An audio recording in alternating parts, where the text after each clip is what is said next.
Okay, alright, okay. Hi, everybody.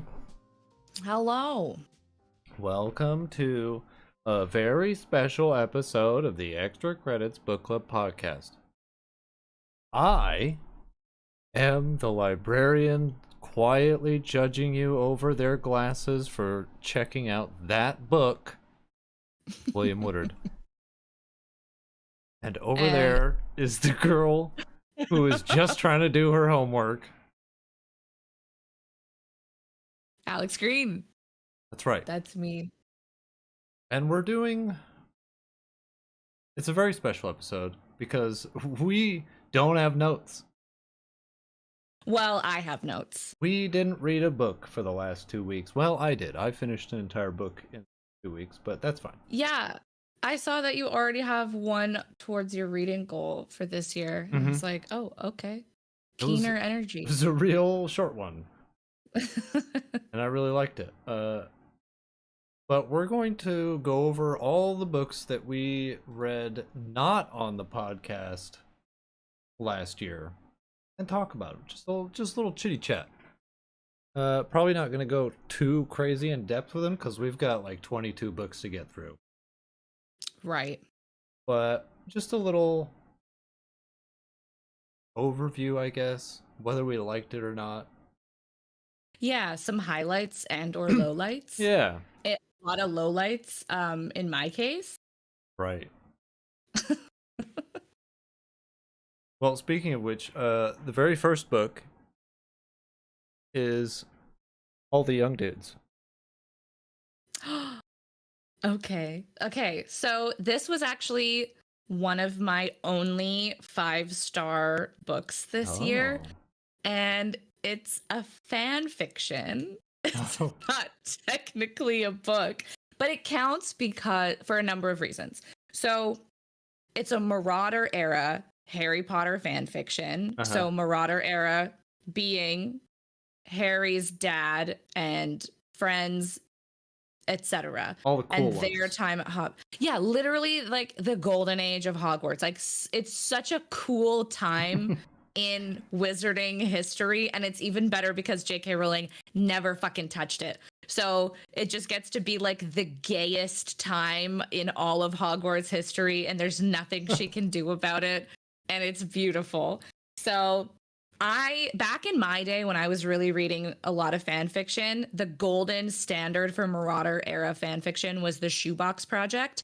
And it has taken until the rise of this author, Ms. King Bean 89, to really rival and contest the top spot. So the series, the piece of it that I read was years 5 to 7. And the whole book is told through Remus's perspective. Like technically it's one big ass fan fiction, but people break it into 3 volumes with like years 1 to 4, 5 to 7, and then past graduation, the war to presumably the end of their lives. And this one was very cute. It's like the happiest, most like feel good fan fiction where Remus and Sirius are just like finally admitting their feelings for one another. Lily and James are starting to get together. Remus is learning about what it means to be a werewolf and like learning about his lineage and like all of the stigma that comes with being a werewolf in this society that treats them like pariahs and criminals. And all the while there's stirrings of dark wizardry and witchcraft happening kind of just like out of view, and just like what that means for their friendships, their lives are going to look like once they graduate. And it's so beautifully captured. The essence of all the characters that you would hope to see are there. It's a really good story, and I really loved it. Good. Yeah. It's one of the only good things I have to say about books I read this year, which goes to show the quality of the selection I have to discuss. That's good. Glad we started strong, because it's going to get real bad. Oh, yeah. Is there anything else you'd like to add? Or I don't think so. I think I will just say a note about fan fiction in general. I know it can get a really bad rap for being just filthy trash. It's just and I mean that in like the best and worst way possible, but this one genuinely, most young adult fantasy cannot hold a candle to the quality of the writing in this fan fiction. So that the bar's real low. Well, especially today, the bar is so low. Although, like, was it that high or was I just younger? I think I was just like younger and more naive. But like Divergent slapped. So did the Hunger Games. Like, there was some really good dystopian young adult fantasy in like the 2010s. I wouldn't know anything like about that. It's just, I don't know if it's worse or if I'm just like not a child anymore. Yeah, I mean, it's impossible to know. Let's see. My first book. This is not the first book I read this year. But it is also one of the few 5 stars. The Black Company by Glenn Cook. Which is it is essentially it's considered the grandfather of grim dark fantasy, and it is both grim and dark. Like the Black Company it's a mercenary company of a bunch of assholes, killers, rapers, just a bunch of bad people, and they all work for like the evil overlord that won. Like in epic fantasy there's the evil overlord. Well, in this one he won. Okay. And they're trying to fight against the rebel forces trying to overthrow him, and they end up getting hired by the evil overlord, and they're kind of like, "He the bad guys?" Oh, they don't know? They know who they've been hired by, but as the book progresses, they start to have this realization, like, I don't think we're not. This is not good. Oh, that's interesting. So, like, did you find any of the characters like sympathetic, like likable? Almost all of them. Okay. Like, everybody in the Black Company is like great. They're not good people, but their characterization is great.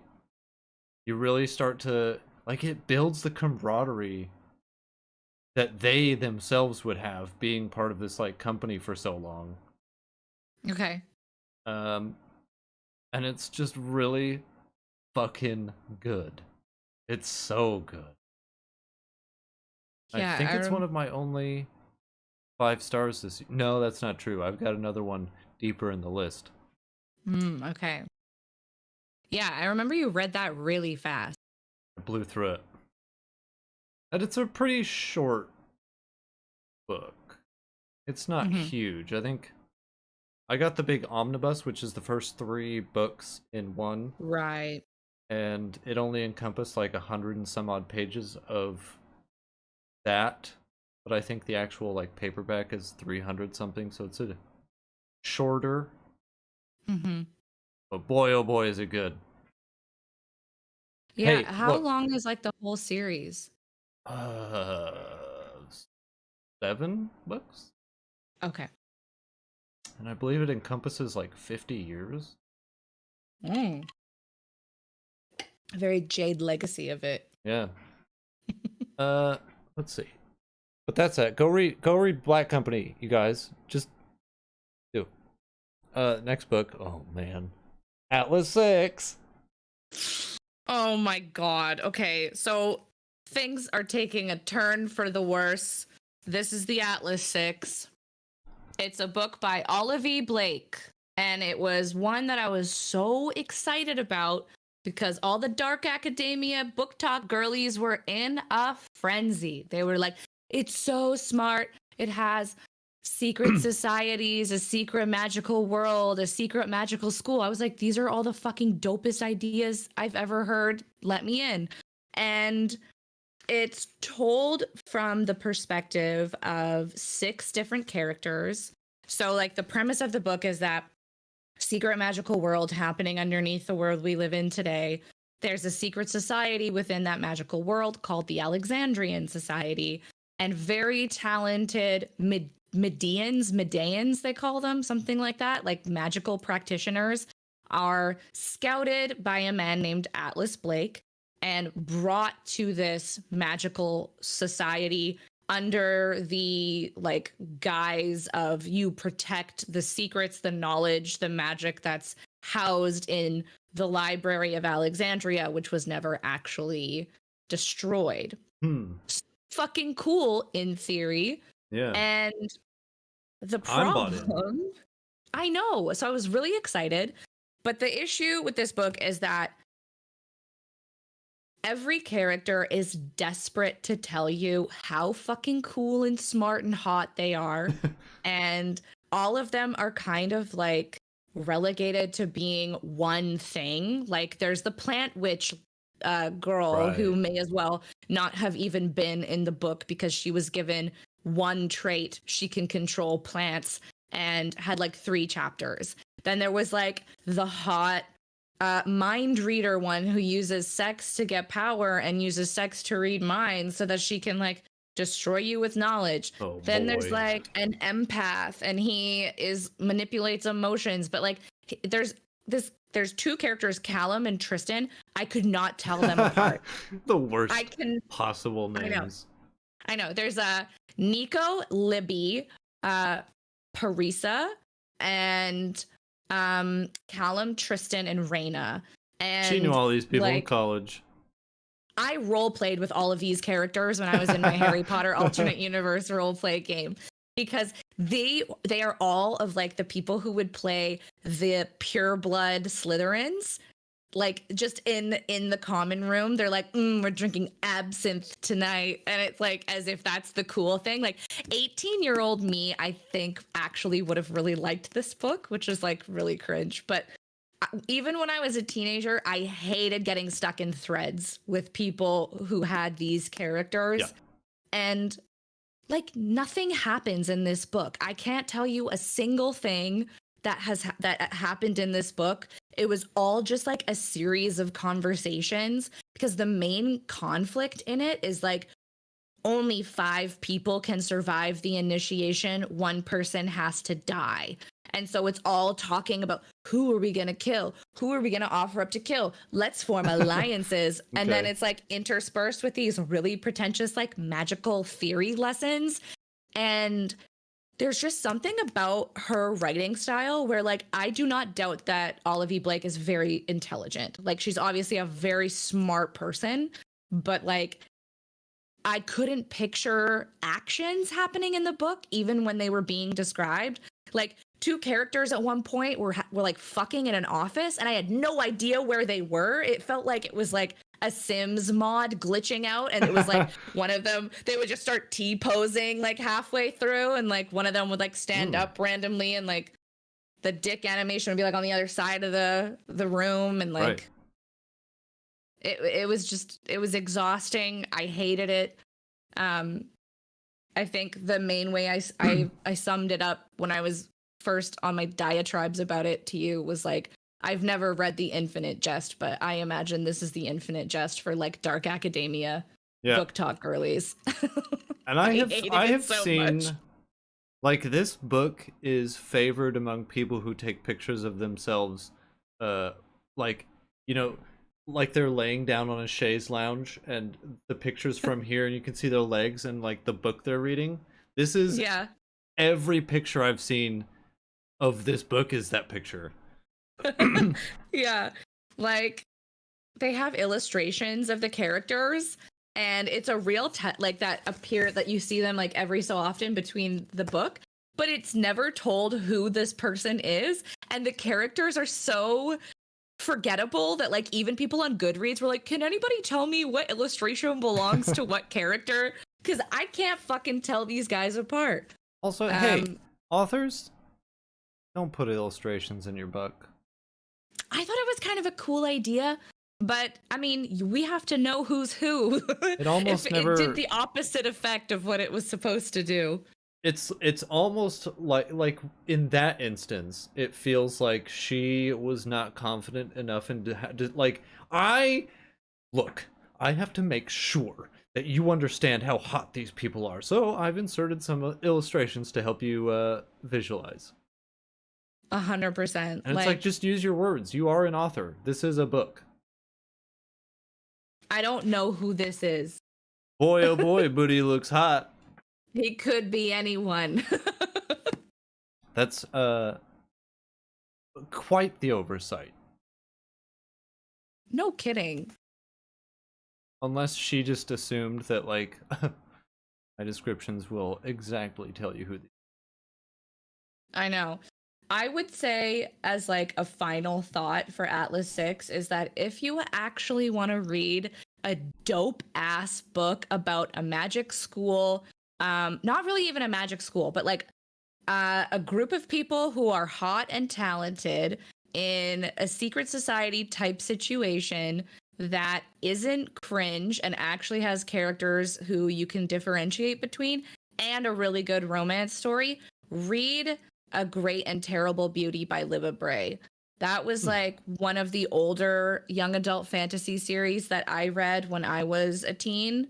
And it was so fucking good. It does what this book is trying to do.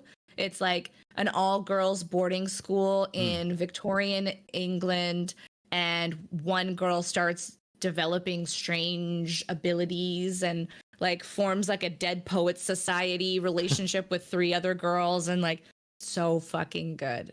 So read that instead. Yeah, don't read the Atlas 6.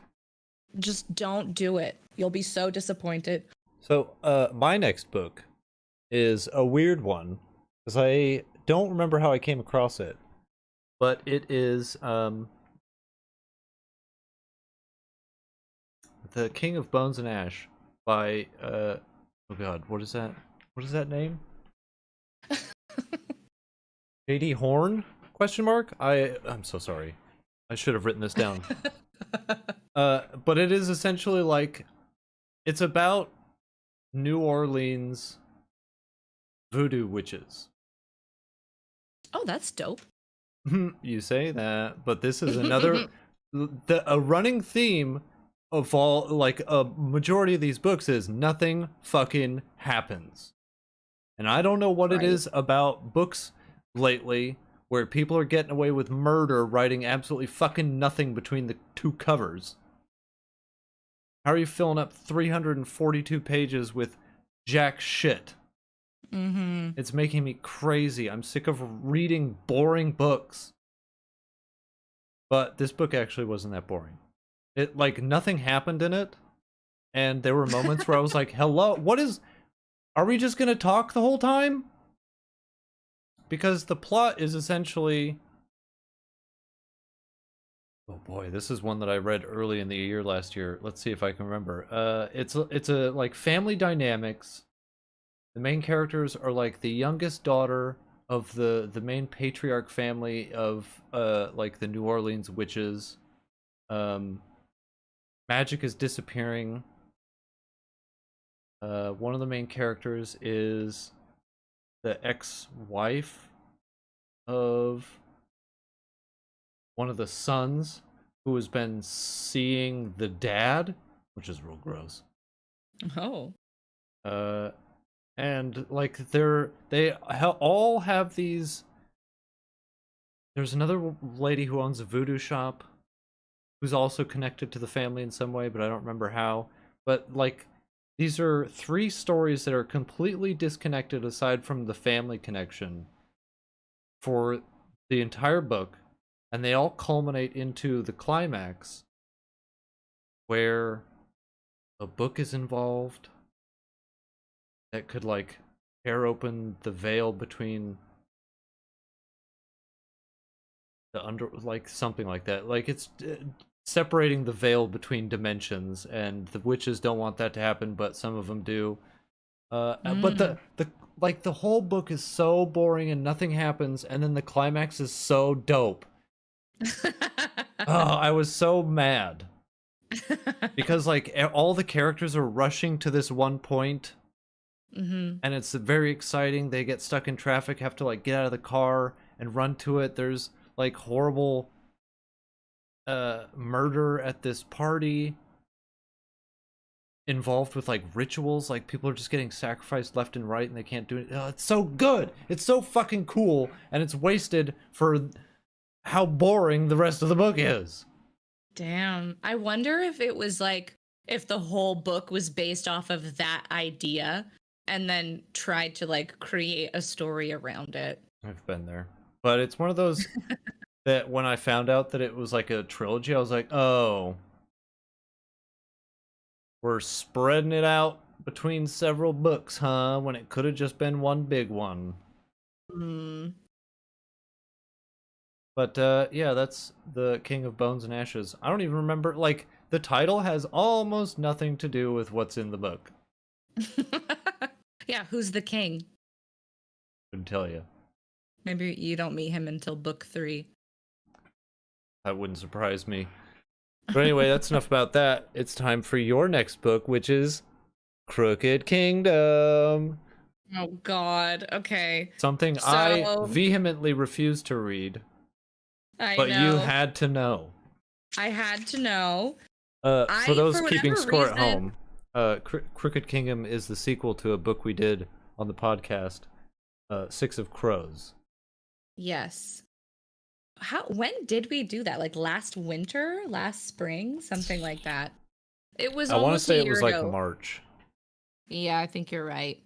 So, okay, Crooked Kingdom, the highly anticipated sequel, concluding the duology of Six of Crows. So, at the end of Six of Crows, Inej was captured by Van Eck, the merchant, and Kaz swore revenge. And so their big plan to get Inej back is to kidnap Van Eck's young pregnant wife, Alice. And they manage to do this. They do like a hostage exchange for Inej. And then Kaz is like, I'm really going to stick it to Van Eck. And here's how I'm going to do it. So Van Eck has a number of like sugar silos, and he's like a sugar merchant primarily. So Kaz buys up shares in other sugar companies, and then he and the gang, I have no idea. I think he borrowed it. He does this whole moment where he goes back and like takes over the crew that he was in, the name of which I cannot recall at this point. Doesn't matter. The Crows? Aren't they just like the Crows or something? It's something Crows, stupid like that. Like the Crow Club is where they are at. It's not the Crows, but they have their stupid. I don't know. I don't care. So he has this. I think it's a chemical weevil, and he's going to use that to sabotage Van Eck's sugar silos, and then he'll make money from the other sugar companies. But then when Inej and Nina are going to like sabotage the silos, Nina, by the way, remember she went into her power coma at the end of the other book, and she does not know how to heart rend anymore because she did too much Jurta Parem, and now she is like, I don't know, just having a tough time existing because she's still kind of really craving the drug. And her and Matthias are just ridiculously in love, by the way. The healthiest, most flourishing relationship you've ever seen. Oh my God, kill me, dude. So they get to the sugar silos. Kaz and I think Wylan are back at Van Eck's house. Wylan, by the way, whose face looks like Kuei's because the son of the guy who created Jurta Parem, basically. They disguised him as the kid. So there's two of them now. Wylan's face, his face is not his own. They go to Van Eck's house to steal his like seal or something like that because they're going to use it in some document forgery or something or other. But they find out that Pekka Rollins has allied himself with Van Eck, and they fuck up the whole operation. Inej fights this like other version of herself who's like a trained, like classically trained assassin and gets really fucked up. There's at one point going to be an auction, a fake auction where they're going to sell Kuei back to the Shu or something, or to the highest bidder, because he somehow knows the recipe for recreating Jurta Parem, even though he definitely doesn't. And then at the auction, like Nikolai from Shadow and Bone comes in, and he's not in the first book. He's in the second book. He's like the youngest.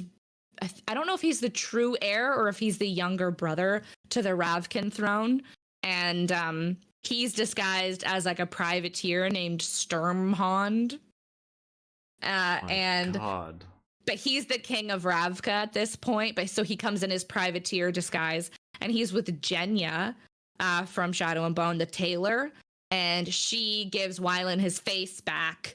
And then anyways, there's a huge kerfuffle in this auction. Kaz and Inej have like many very cringe moments where he's trying to touch her face without puking because he can't touch hands. And Nina finds out she can control dead bodies now. She like can't heart rend, but she can control dead bodies. Matthias dies. Nina's over it immediately. That tracks. Yeah. And then Kaz somehow gets Inej's parents to come back into town. And that seems to be like the maybe we will date move. And that's pretty much how it ends. I've skipped over and missed a ton of details. But I read it at the beginning of the year, and it was just I was waiting and waiting while I was reading it to be like, I get why people love this. And then I finished the book and I was like, when is it happening? Like, and yet, like, I'm still fucking persisting through the fucking Grishaverse. I don't know why. I have King of Scars on my shelf back there. Why? I just have to know. But I like Nikolai. He's a good dude. He's like my favorite character. But based on what you said, it sounds like Leah Bardugo just learned about what commodity futures are. Like someone told her how the commodity market works, and she went, aha! I have an idea. Maybe she learned all about it at like Yale when she was there. Yeah, one of the 4 schools she was at. Yeah, one of the 4 Ivy League schools.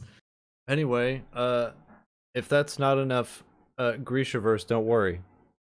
I got 2 more books. Oh, speaking of terrible, boring books, let's talk about the Cloisters.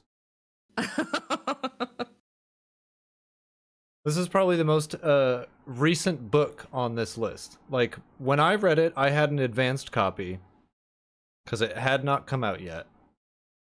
And I was really excited about it because it talks about a mysterious, like, annex of the New York Metropolitan Museum, which apparently is called the Cloisters, is a real place. Oh, it is. That's and that there's this mysterious tarot deck that could potentially tell the future. And I was like, okay, cool. This is right up my alley. And let me tell you, none of that. This is a workplace drama. Oh, God. Starring 3 characters, all of whom are the worst. We have the main character who's the main character who is every main character in all of these kind of books. The sort of like young adult, not quite young adult, but kinda. You know what I mean? Yeah. New adult, they're calling it. Sure. It's the same character that's in all these books where the girl's shy and a wet blanket and doesn't know who she is and has no personality, so she adopts the ones of those around her, especially the confident girl who always turns out to be a bitch. And then we have the confident girl who turns out to be a bitch, and then we have the confident dude who is manipulating everybody else around him. And just when I was about ready to pull my hair out, he gets murdered. Oh, the confident guy? Yeah. And then it turns Oh, into a murder mystery. And okay. then it turns out that it's a murder mystery where the bitchy girl did it and also did many more murders. Oh shit. And then when confronted with the fact that she's a bad person, she just unalives herself. What? She because her look, she has a How? very tragic backstory. Both of her parents Naturally. died in a boating accident, which doesn't make sense because they live on a lake and it can't be that big. It's upstate New York. How big can the lakes be? I mean, I learned in lifeguard training, if it's high enough to cover your nose, you can drown. Well, there was a storm and they decided it would be a great idea to get back in the little single sail boat to go across the lake, and it capsized. They died. She didn't. Was And she on the boat? yeah, and then she held Oh. this huge guilt about it, which made her murder more people. Very confusing stuff. Anyway, at the end of the book, she unalives herself via the same method that killed her parents. A self-inflicted boating accident? Anyway, that's the end. Enough of that book. Don't fucking read it. Let's talk about Wow. Do Nothing. Oh, okay. So this is a total shift in tone. This is one of the like 2 nonfiction books I read this year. And I found out about it from Chani Nicholas, my favorite astrologer, whose app I Okay. subscribe to. And she was talking about how she had just recently read the book in one of like the weekly readings. She was like, I read this book by Celeste Headley. It's awesome. You should read it. And I actually, the other nonfiction book I read was something that I found out about through her as well. So I'll just basically Makes do sense. anything she says. And so this is a book, to be honest, I don't think I'll ever read another self-help book again. Like, I was already on my way out of that genre. Like, Right. back in my I need to be maximizing every hour of my day era, like 2015 to 20, well, I guess it was like 2014 to like 2016. And then I was like, but Rise and why? grind, bro. Yeah, back in the like capital H hustle mindset.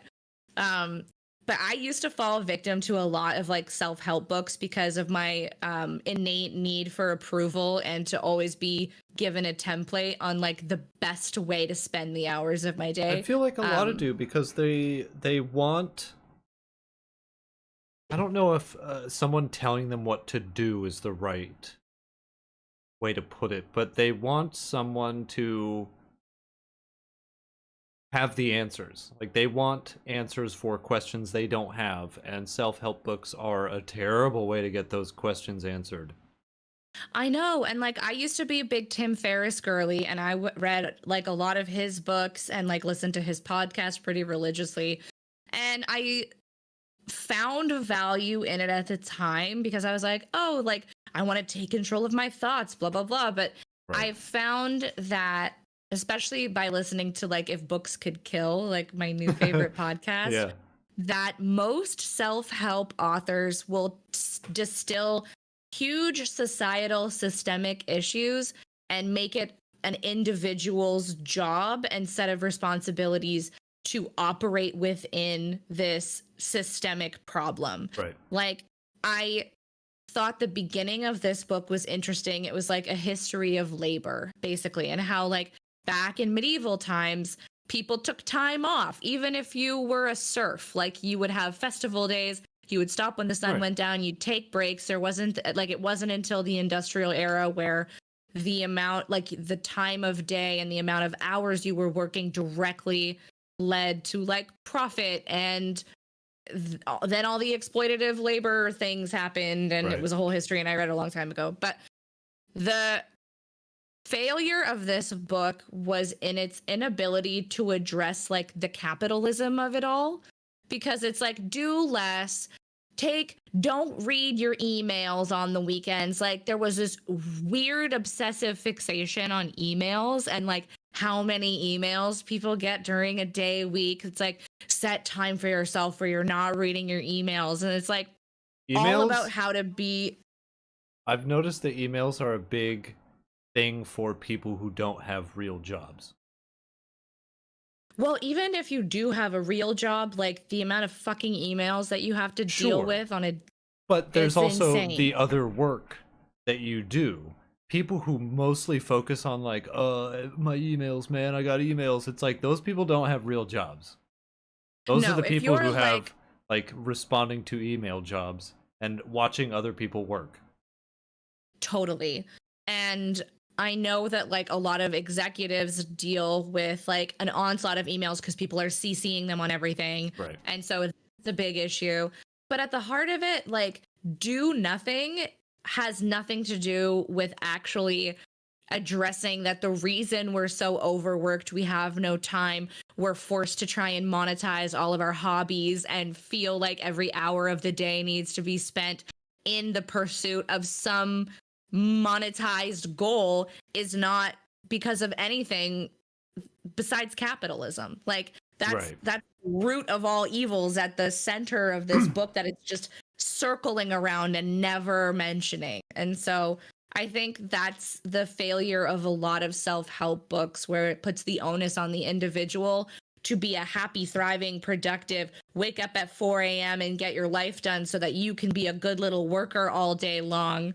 Like, hey man, I don't know. Never stop working because money is way more important than happiness. Yeah, sacrifice sleep, sacrifice relationships, don't cook for yourself, like just every second be at your desk. Hire someone poorer than you. Yeah. It's like good in theory, it's well intentioned, but it just kind of missed the mark for me. Well, that's too bad. Although it is a self-help book, so who gives a shit? True. Anyway, my next book is related to the book we're going to be reading soon. The Color of Magic by Terry Pratchett. The very first Discworld book. Okay. And I had never read Discworld. It has always passed me by, despite constantly being around people who are the kind of people who like grab you by the collar, like, you have to read Discworld. Mm-hmm. I was like, okay, it kind of sounds dumb and hokey. But I finally picked up the first book, even though everyone says don't start with the first book. I loved it. It's really funny. It's really fun. There's some really lovely, heartfelt moments in it. There's some great jokes. It's so... The world Terry Pratchett has created is ridiculous and real and fun. It's got... You can tell any story in Discworld and it would make sense. But the first book is about the very first tourist that came to Discworld. It's just this weird dude with glasses who turns up with a suitcase with a bunch of legs under it that can walk. And he wanted to see the sights, and he's just like handing out outrageous amounts of money to people. Like 1 coin is enough to buy like 3 mansions. Oh my god. And he's just like handing them out because he's like, is this enough?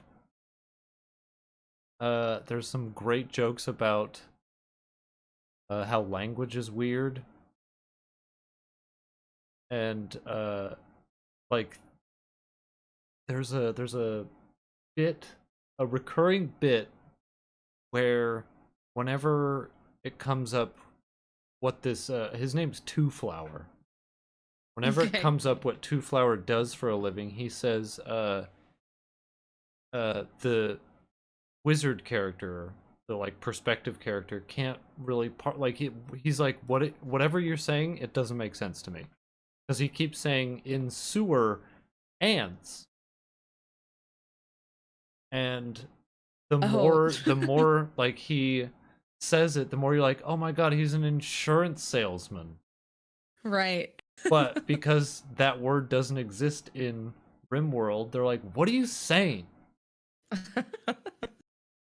And there's a great moment where the owner of a tavern is like, he explains to this tavern owner what insurance is, so he immediately takes out a policy and then burns his tavern down. But it's great. I'm so excited to read Equal Rights for the podcast because Discworld is great and I want to spend more time there. Anyway, let's talk about The Lady of the Lake. Okay. So this is the final book. I have to find my notes for it in the Witcher series. Right. And to be honest, if Witcher 3 didn't exist, this would be a very unsatisfying ending. Really? To the series. Yeah, it's weird. Like, I don't know how spoilery I want to get. Like, are you going to read this at some point? Yeah. Do you think? Okay, well, I won't get... I'll say some things, but I won't give the whole plot away. Sure. So, it introduces a ton of new characters, and I think it doesn't do a great job of wrapping up the main story of, like, Geralt, Yen, Ciri, and, like, some of their friends. Like, it does, but it takes a long time to get there. There's, like, some really cool... well, not cool. Like, Ciri kind of goes through this really disgusting ordeal, and that's kind of like her whole life story throughout the books. Like, it's a bunch of dudes wanting to kill, torture, fuck, impregnate her that she's trying to get away from. There's... I want to read a selection that's, like, not spoilery. But so at the beginning of the book, Geralt and his homies are in Tucson. And Geralt starts up a relationship with Fringilla Vigo, one of my least favorite sorceresses. Weird choice, Geralt, but okay. Yeah, it's like it's very casual for him, and I think she definitely falls in love with him because who wouldn't fall in love with Geralt? But Fringilla and Geralt are in a library, and they're talking about, like, love or lordly whims. And they start, like, making out in the library. And there's a scene that is, like, I feel like Mr. Sapkowski really tells on himself for not understanding. Like, let me just read this. So, okay. Now I'm nervous because he comes across as a bit of a pervert. Yeah, he does. But this, I think, I don't even know. Okay, so it says, Geralt assessed and exploited the situation at once, placing the bulky tome where it belonged. Fringilla squealed because the edgings were cold, but only for a moment. Geralt's going down on her, by the way. Nice. She sighed loudly, let go of the Witcher's hair, spread her arms, and seized a book in each hand. Her left grabbing descriptive geometry, her right an outline study of reptiles and amphibians. Geralt, holding her hips, knocked over another pile of books with an unwitting kick, but was nonetheless too occupied to worry about the volumes falling on him. Fringilla, moaning spasmodically, thrashed her head from side to side over the pages of Remarks on Inevitable. The book subsided with a rustle, the sharp scent of old dust making their noses tingle. Fringilla screamed. The Witcher didn't hear it because her thighs were clenched against his ears. He threw off the bothersome History of Wars and the Journal of All the Arts Necessary for a Happy Life. Impatiently fighting with the buttons and fastenings of her bodice, he wandered from the south to the north, unintentionally reading the inscriptions on covers, spines, frontispieces, and title pages.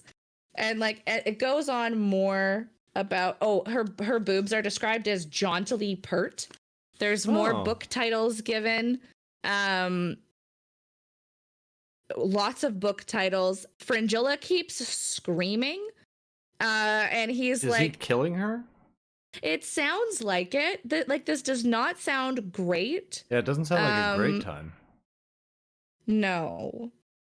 So anyways, that's the main romance scene in this book. You think somebody doesn't know what he's talking about? That's why he keeps throwing book titles at us. Yeah, like logistically speaking, that scene doesn't make sense. For a number of reasons. Well, you don't but anyway, go for the old belly button lingus. I mean, I'm not gonna yuck anyone's yum, okay? But all right, it I don't know. Like, the book itself is just, it's fine. It's fine. I just didn't feel like it was a great ending to the series. Like, it ended very unsatisfyingly for me. Did it feel like he was going to keep going, or did that feel final? It just was a bad one. It felt pretty final, but not in a satisfying way. Like, it essentially goes right up until, like, the events of the first book game, pretty much. Like, the mob is there, like, the pitchfork thing is there, and Geralt and Yen are, like, together during that part. But, like, there's a scene where Yen finally lays into Triss for being, like, a piece of shit. And that makes me think, yeah, I know. It's really great to see. And I think after having read this, it makes sense why Triss was put into... I don't know, I can't speak to Witcher 1, but it makes sense why she's in Witcher 2. Because I think if you know the source material, all it does is prove how shitty of a person Triss is in Witcher 2 when Geralt's memory is starting to come back and she's being evasive and trying her very best to get him to not think about his life before and to spend time with only her and to distract him with, like, seducing him so that he doesn't think about Yennefer. And so CD Projekt Red secretly Triss haters as well? I think maybe they could be, or at least the people in charge of the story, or if they had, like, Witcher 3 in mind when they were creating Witcher 2. Every romance option for Triss in Witcher 3 is a trap. I know, yeah. Every, like, one conversational misstep and she's breaking your hips. It's lunacy, and frankly, CDPR, chill. You've ruined my save that I've had going for 7 years. Oh yeah. That's so sad. But yeah, I don't know, like, I think Witcher 3 actually really improves on the story in Lady of the Lake. Like, yeah. That almost never happens. I know. Like, it makes me appreciate Witcher 3 so much more. Like, the way certain characters come back later in Witcher 3, how some stories are wrapped up, the way that relationships kind of pick up and carry on. Like, I think the more I got into the Witcher books, the more I was like, holy shit, Witcher 3 is a triumph, and I'm so happy it exists. That's all I have to say about that. All right. Then my next book is One for All the Dads. It's A Delicate Truth by John le Carre. This is peak spy fiction, right? Okay. So most of this book are people stressing over paperwork and wondering if they should do something. Like, the whole plot is kind of circling this operation, this military operation that got civilians killed, and they have record of people, like, high up government officials agreeing to go for it and subsequently cover it up. And they have records of it, they have documents, and these two kind of main characters are humming and hawing for the majority of the book over whether or not they should whistleblow. And ultimately they do. And the main character gets arrested. It's the way I'm telling you this, like on paper, this book sounds fucking dumb and boring. But I assure you, dear reader, it is not.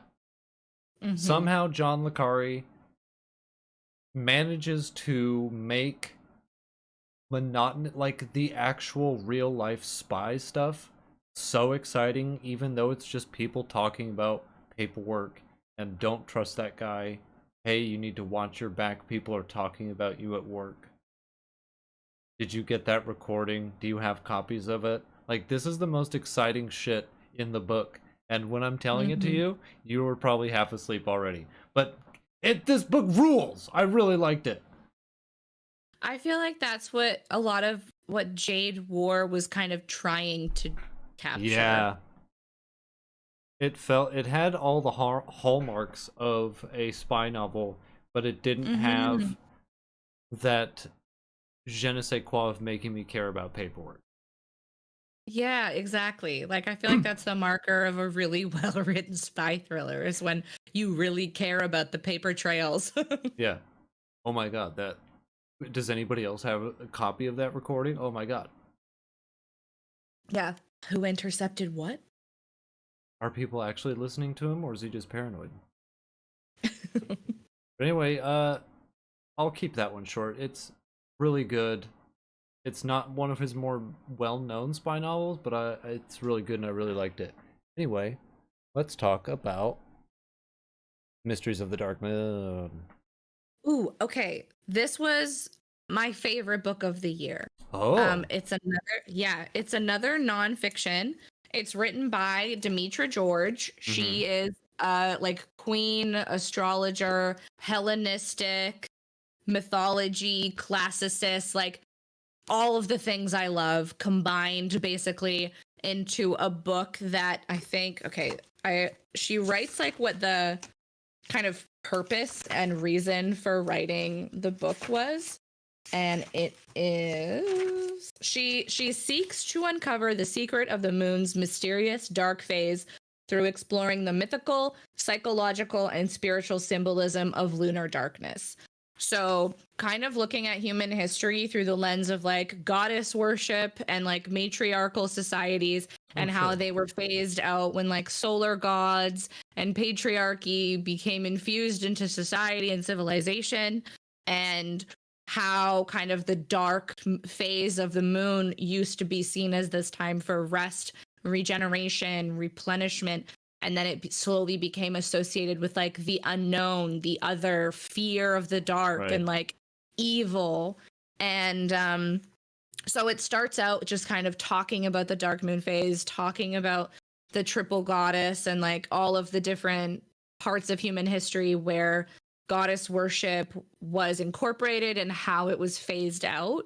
And then the second part of the book just like talks about the myth around all of these different goddesses in like Greek and Roman mythology that were traditionally associated with like dark moon, lunar energy. So she talks about Nyx and all of her daughters. So Nemesis, the Erinyes, like the Furies, the Hesperides, like the evening goddesses, the Moirai, the Fates, and like Hecate, and like just like lays out all of the myths that are associated with them, which is just a really cool exploration into a very specific niche of mythology, which I really enjoyed. Certainly. Super specific. Yeah, and then she has other sections on Medusa and also Lilith. And so the Medusa piece was really interesting to me because I feel like this book does a really good job of holding space for like all of the different variations of a certain myth and why the variations exist the way they do, what cultural things were happening like in the Mediterranean crescent while different variations of the myth were springing up. So like with Medusa's myth, for instance, there's a lot of the oldest version of the myth is that Medusa like had consensual sex with Poseidon and Athena punished her because of that. Typical. And yeah, but other versions of the myth have Medusa being like raped by Poseidon because at that time in history, like the a different religion was coming in and like completely trying to stamp out any type of like matriarchal religions or mystery cults or anything like that. And so the stories end up really reflecting what was happening at the time. But I thought this book did a super good job of outlining all the different variations of the myth, why it's significant and important to look at all of them. And then it has like randomly, because it talks about Persephone and Demeter and like the different fertility harvest mystery cult things that were happening at Eleusis. And that was like a really special interest of mine when I was doing my undergrad, was the Eleusinian mysteries, because it's very secret society vibes. Like there was initiates. It was like very culty, but like not in the way that we understand cults today. Like mystery cults were just a part of Greek religion. Right. And so like I wrote a paper on the Eleusinian mysteries when I was doing my undergrad, and it was really hard to find information about what the actual mysteries and rituals and like what was involved. And this book, like, well, have you considered that they're secret? I mean, yeah. And that's why it was really hard to find information. But Demetra George somehow knows like at least enough, and I trust her research because she's like devoted her life to this period in history.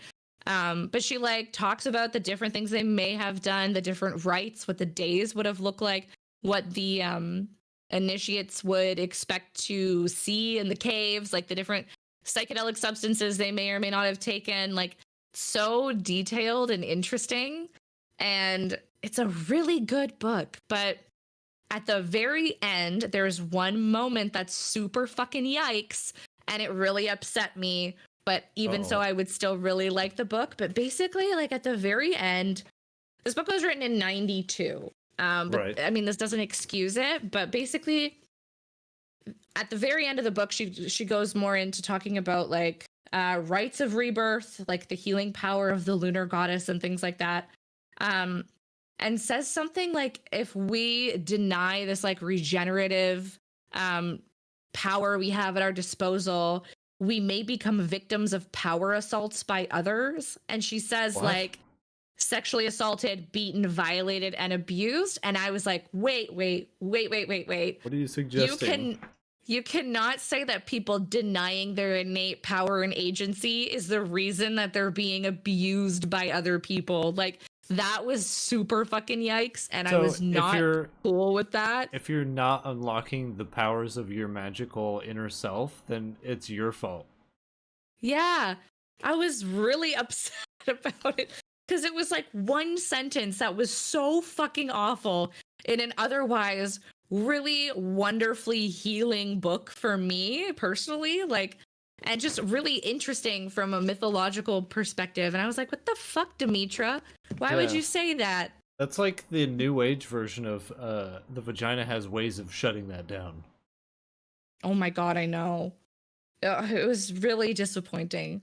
But I would still say this book is really awesome for any like astrology, mythology girlies who love this very specific niche of mythology. It's like very well thought out, researched, tons of really cool information about, I think, like primordial goddesses that don't get a ton of attention in the major like Greek pantheon. Like you don't hear a ton about Hecate, you don't hear a ton about Nyx.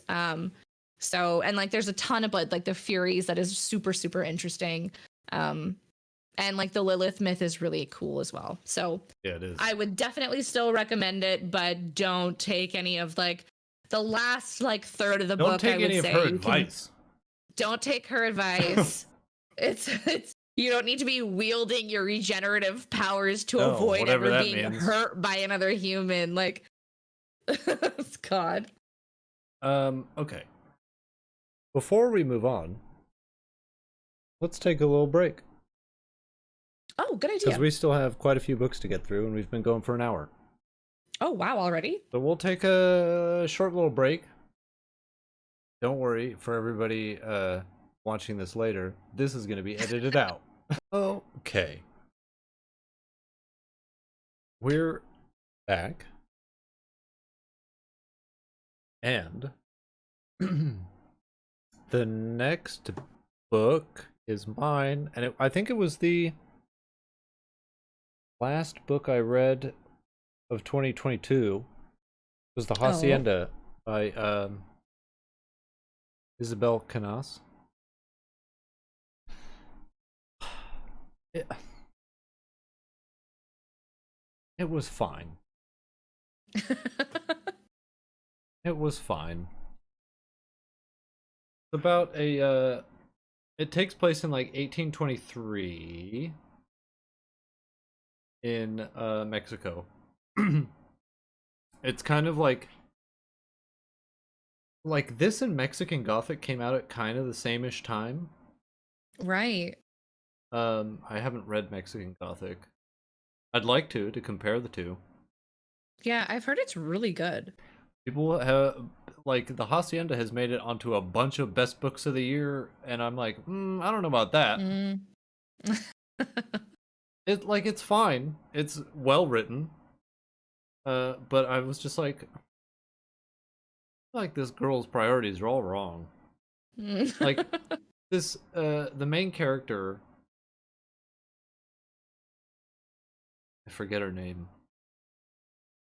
Wow, she really left an impression. Yeah, she marries this dude because her, like, I think it's like right after Mexican Independence War, where Mexico was trying to get out from under Spain.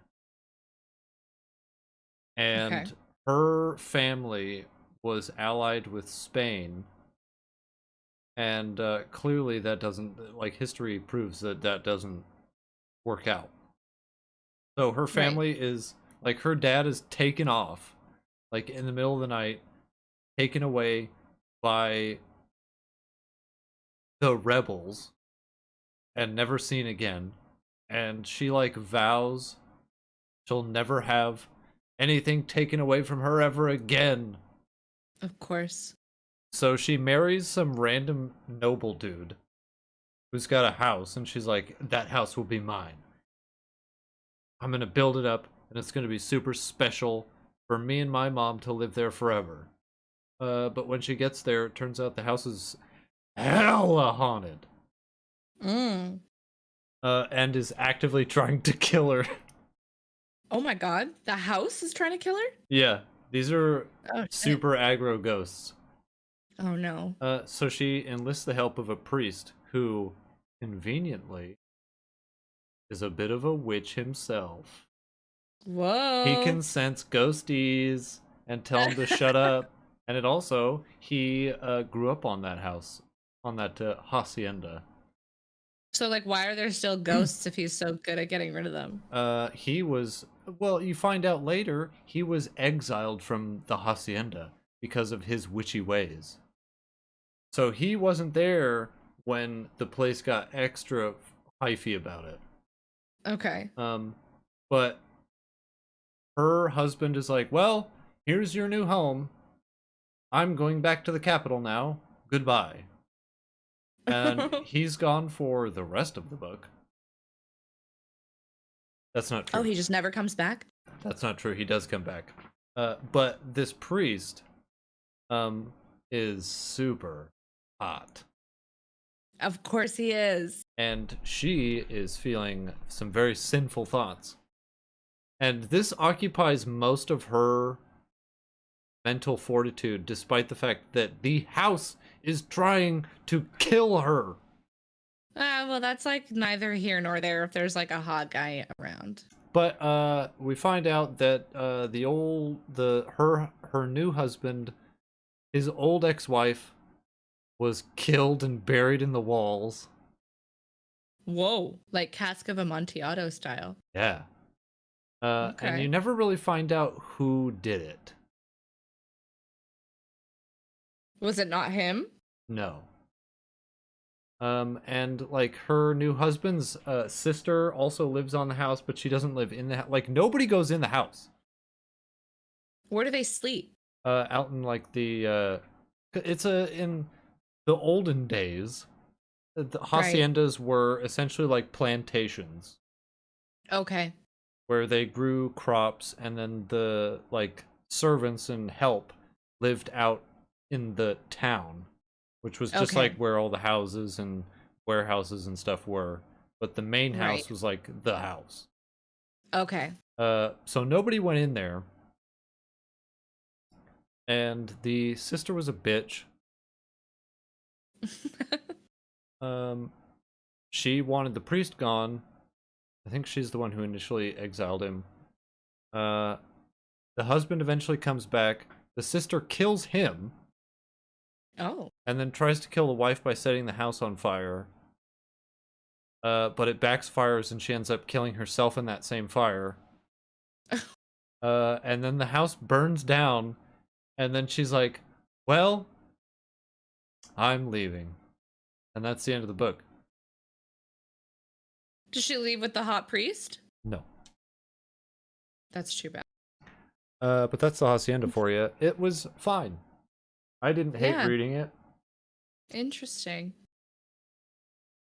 It's a fun little ghost story. Yeah. But now, let's talk about Nemesis I'm Games. scared. Oh yeah. I like forgot that I read this. Okay, so I listened to the audiobook for this. Right. Truth be told, I started it probably in 2019 Still and then counts. just like left it on the hook for a couple of years and then decided that I was never going to read the print versions of these books again because they're long as fuck and only kind of get interesting about halfway through towards the end. And so I was like, Is that you know the case what? for most of them? I would say no. Like the first two, banger from start to finish. Because I started Leviathan Wakes in Yeah, Leviathan audiobook Makes is form, really good. and I didn't make it more than 5 hours into the audiobook because I was like, I am bored to tears. Yeah, it's a slow start for just about all the books. And Nemesis Games is so that's like season 5 in the show. It's kind of when the crew like splits up and goes their separate ways. So Amos goes to Earth. Boston. Yeah. Holden is at Ceres, and Naomi goes to That's see when the fucking story's Marco. at its weakest. Everybody loves this book because it's the first time in the series that you get perspective chapters from all members of the Rocinante. You never get that before. Like, you only get Holden. I don't think you get Amos. You definitely don't get Alex. This is the first book that Naomi gets her own chapters. And I will say Naomi in the book, way more tolerable than Naomi in the show, which is interesting because I love Naomi in the show. But I found her and her decisions to be so fucking baffling and stupid in the show. And I just like liked her less and less as the series went on. She made some lunatic choices. She does. But I found new like appreciation for her by getting to experience the story through her perspective because she's way less cringe in her inner monologue than she is acting it out in the show. Right. But like the one thing that was kind of cringe was like Naomi always had these like dark thoughts, like when she was on Marco's ship and it was like her like unaliving herself ideations that she had the first time she was with Marco. Yeah. And so it's like every so often Naomi had a hard time keeping the thoughts at bay. And that was a little much for me. The intrusive thoughts. Yeah, I really liked Amos's chapters. I just think from a space opera. This is an Amos house. Fully. ride or die for Amos. He's a good boy. And yeah, like, I mean, the show did a great job of capturing the events of Nemesis Games. I thought it was like, you could probably watch the season and not have to read Nemesis Games. Like, you'll know what's going on. Yeah. Because I'm not going to read these books. No. I don't have that kind of time. Yeah, it was pretty lackluster.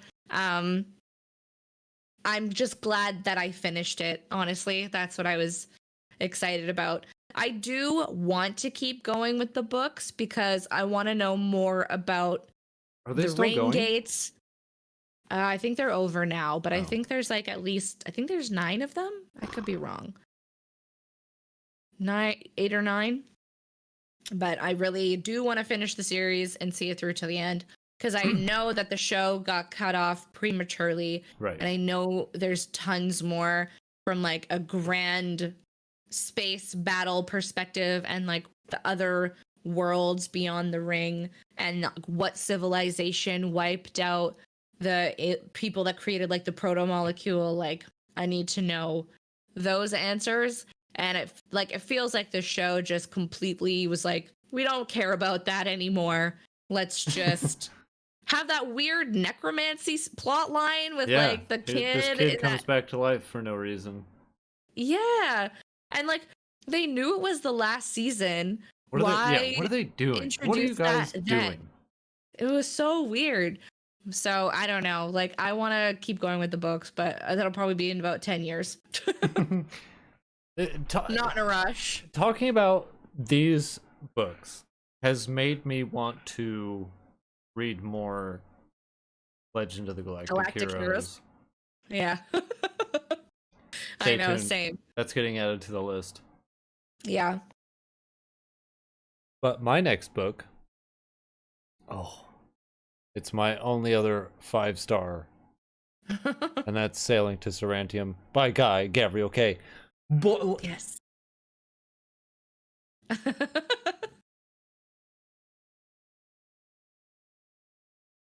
Every once in a while, you come across a book that like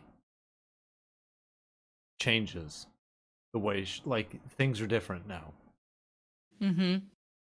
This book cracked my fucking skull open, scooped everything out, rearranged it, and put it back in, and I'm a different person now. Yeah, it'll do that to you.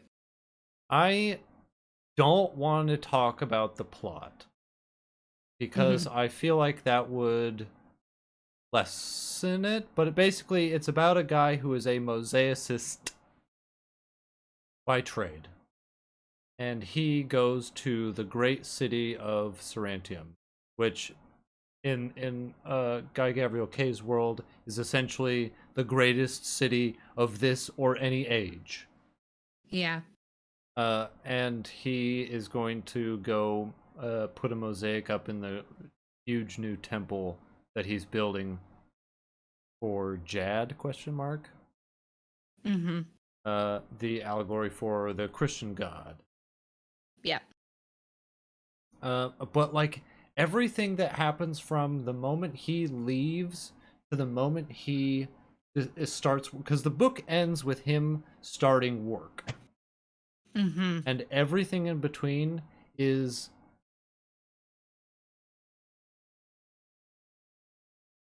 wonderful. There's no other word for it beyond that. Yeah.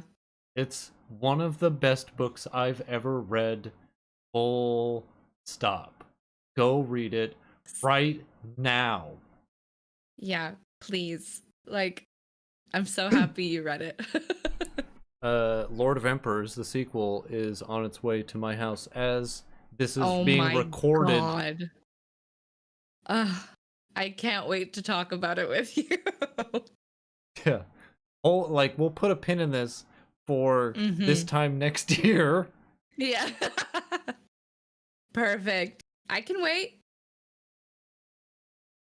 But the next book is... Oh, you're not going to like this.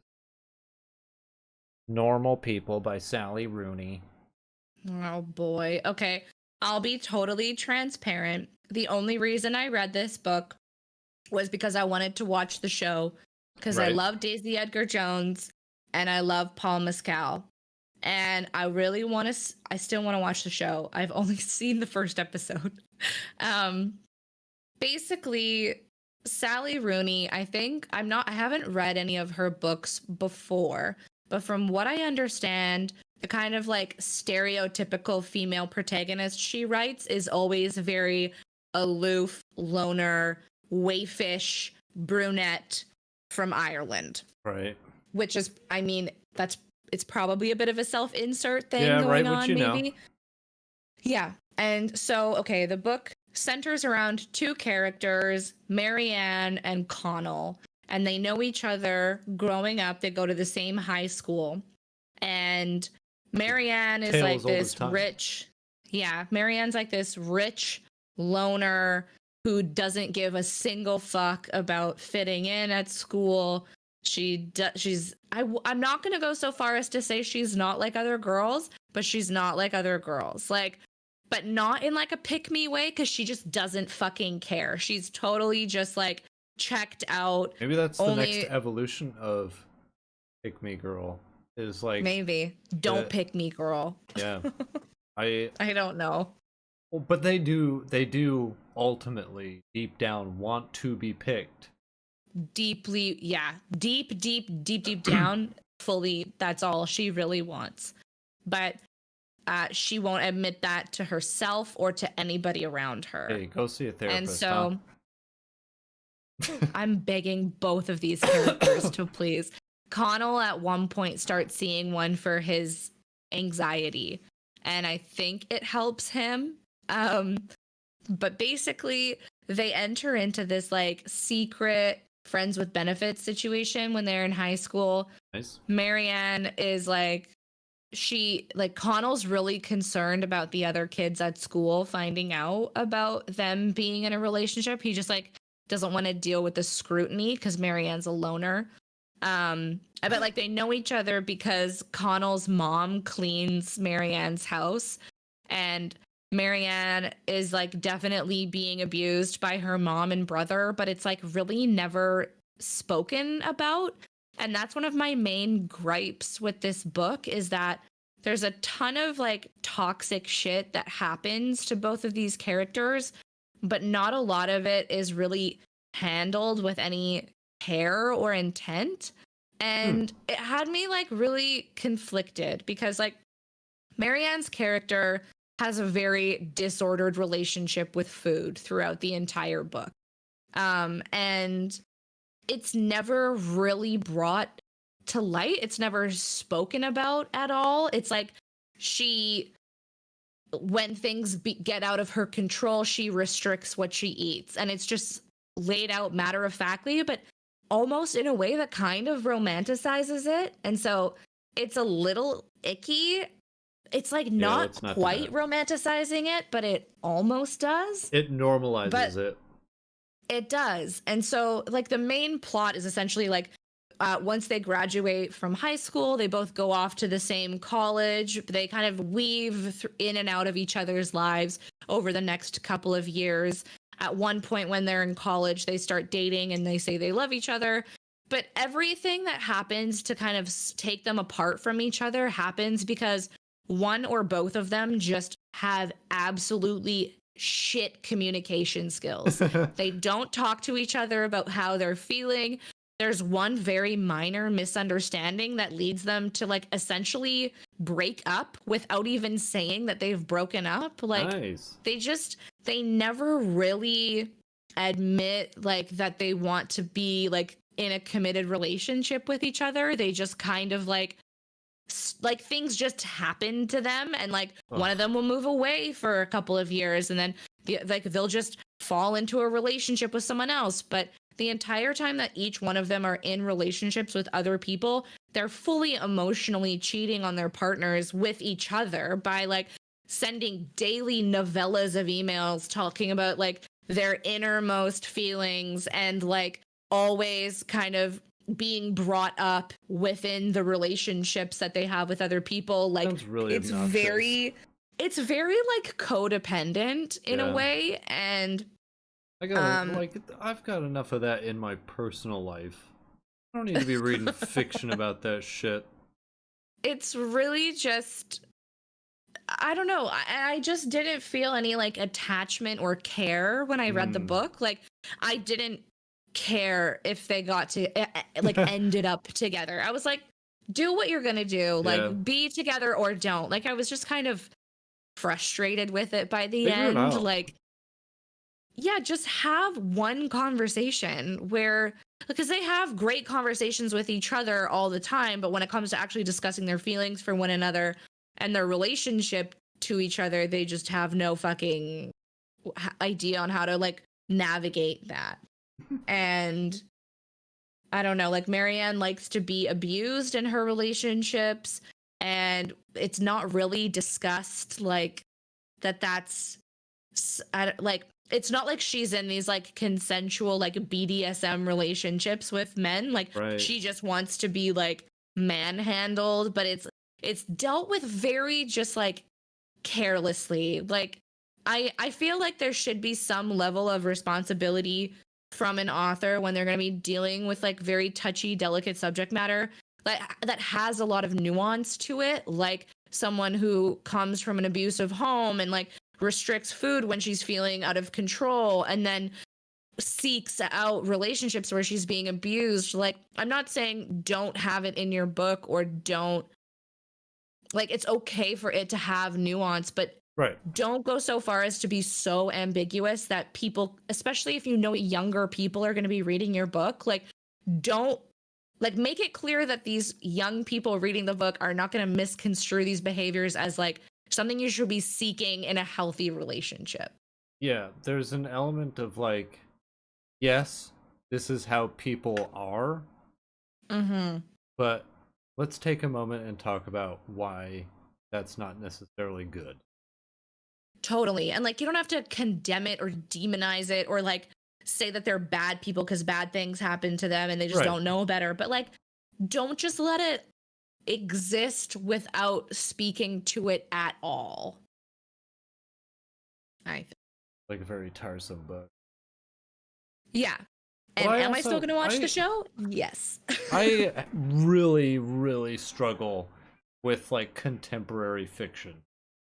That whole spectrum of books that just seem to be written about boring people doing boring things. Like, man, that is already my life, dude. I don't want to read about it. I know. Like, I was hoping to find just like, I don't know, like a measure of comfort in reading about like a real human relationship, because sometimes that can be nice, but it's not healthy or good. It's just, I don't know. It's just a very quietly toxic book, I think. Well, that's too bad. Yeah. See, what's next? Oh, a fun one. I read Scythe by Neil Shusterman. I take it back. This was the first book I read last year. And I burned through this bad boy in a hot minute. Full disclosure, I bought this as a joke. I think 2 years ago now at this point, I bought Scythe and Shadow and Bone as a lark because I was going to read them aloud on stream because they were terrible young adult fiction. And I was right on the money with Shadow and Bone. That is trash. But Scythe turned out to be really good.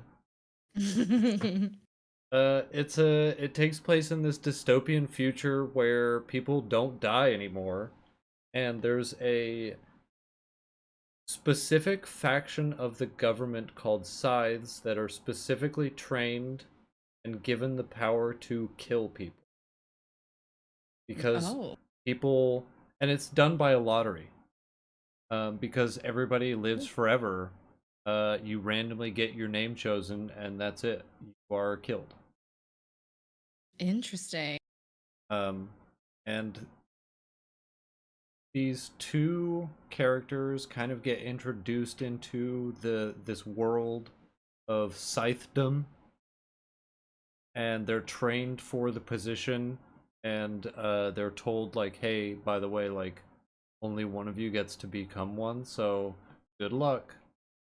And they get introduced to like this weird political world of Scythes. Like, some of them are like honorable samurai who live like monks and do their job respectfully and kindly. And then there's others who are just like fucking psychopath murderers who kill like 40 people at once. Oh my god. Because they're like, I'm getting my whole quota in right away. Like, the main villain is a dude who just like goes into a shopping mall and kills everybody in the shopping mall. Oh my And god. he's like, you are being released of your burdens. I Oh my am your savior. And the male main character falls in with that guy. And he, like, it's for a young adult book about like dystopia young adult. Usually I'm like, fucking miss me with that shit. But this was really good. And I kind of want to read the others. How many are there? 3? Hmm. And I think there's like a collection of short stories. Oh, that's cool. But it's great. Like, all the scythes are named after like famous famous like scientists, historians, philosophers. Like the one that they train under is called Scythe Faraday. It's a really neat world. And also there's like a computer AI that runs everything. And That's like, really spooky. there's even like a weird element of people who, because you can't die, like, rebellious teenagers throw themselves out of 30-story buildings to splat to see what Oh it's my like. god. That's just like Claire in Heroes. When she finds out she can't die, she just starts like Yeah. doing like death stunts just to feel something. But the female main character, I forget their names. It's been a long time since I read it. But when she, I think at some point, gets killed, and when she's in like the space between life and death, or life and then like being resuscitated, the AI platform Thunderhead is like, hey, how's it going? He's like, what are you what's happening? Who are you? And he's like, I'm the computer that runs everything. I was like, okay, that's getting interesting. Like, the overlord computers talking to her. It's very cool. That is cool. Check it out. Let's see, what's next? Oh, you're going to do 2 in a row, and hopefully you know why, because we're starting with Siege and Storm. Speaking of Shadow and Bone, Oh god. I was hoping I'd get to talk about 2 of these at the same time because I don't have a ton to say about this book. It's very boring filler. And that sucks because on paper this should be dope. So at the end of Shadow and Bone, Alina is trying to find all of Moritzova's amplifiers. So there's like the stag, the sea snake, and the firebird. And so this one is about hunting down the sea snake. She's with this privateer named Sturmhond, who turns out to be Nikolai, future king of Ravka, who like moonlights as like a privateer person just sailing the high seas. So it's like fun high seas adventures. Alina starts kind of becoming like very power hungry, and like she's got the stag's like shoulder cuffs and things like that, and is feeling very like, I need to find these other amplifiers so I can take down the Darkling, and she's in this relationship with Mal, who I like, but he's like also like an insecure little shit sometimes. Like Right. he wants to be with Alina, but he is so uncomfortable with like her having the amplifiers and her having like her Grisha powers. She's stronger like, than me, and I don't like it. Yeah, if we're gonna be together, you can't be better than me at anything. I'm supposed to be Like- fucking like Alina. I'm supposed to be the tough one. Yeah. Look at It's me. like- I shaved my head. I'm in a soldier's uniform, dude. I can track so good. Like no animal can evade me. Never mind. And Like, so- look, it's not important that when we went out in the forest, you were the first one to find the stag. Like, I led you that. Like, I led you most of the way there. It's mostly my quarry, you know. Like, I basically hunted it. You just like found it. Yeah. Yeah, it has like nothing to do with your abilities. So I really don't remember a ton of what happened in Siege and Storm. Well, that's too bad. I read Shadow and Bone in a day, and not to say that book was even that good, but it was kind of fun. But this was not kind of fun. This was not even that fun at all. It took me like a few months to get through this, and it really wore me down by the end. So anyways, Ruin and Rising, the last book in the Grishaverse trilogy. Alina, something happens at the end of Siege and Storm that leaves Alina not being able to use her powers. I think she does something to the Darkling. And the Darkling's always like visiting Alina in visions, but it turns out he's really there. Oh my gosh, like Kylo Ren. So it's exactly like Kylo Ren. And there's all this like sexual tension between a girl who's like, I don't know, barely in her 20s and this guy who could be 1,000. So yeah, he's old. It's like Twilight times a couple of like centuries. And I can't help, thanks to that terrible show, I can't help but think of the Ben Darkling Barnes. as Just- the worst form of Ben Barnes. What's the best form of Ben Barnes? You been in? Dorian Gray eating that pastry in the debauchery montage. Ugh. I would say Prince Caspian is peak Ben Barnes. Yeah. And like Dorian Gray, he's like very good looking in it, but Although such a Dorian little Gray, shit. It's that fever dream of a oh my. Yeah. So, okay, I think something happens with Alina and the Darkling that leaves her kind of like powerless. And then she has like white hair. She's like this crippled old lady at the beginning of Ruin and Rising. And also like finds herself living in this underground colony that like the apparat controls, like the creepy old pervert who's like, your powers. Like, have you heard of Morozova? And like gets her on this quest to find the amplifiers. And she's like having a tough time, can barely move, can't use her powers. Like Mal and her like have broken up by the end of Siege and Storm 2, and I can't remember why. And I think 5 years pass. I could be wrong, but like a period of time passes where she is like, I don't think it's 5 years. I think I'm exaggerating, but it feels Well, why like the fuck 5 not? years. Jade War was fucking 3. 40 years happened during Jade War. 40 years of my life. Yeah. And so it's like kind of the final battle. Alina eventually gets out of like the underground area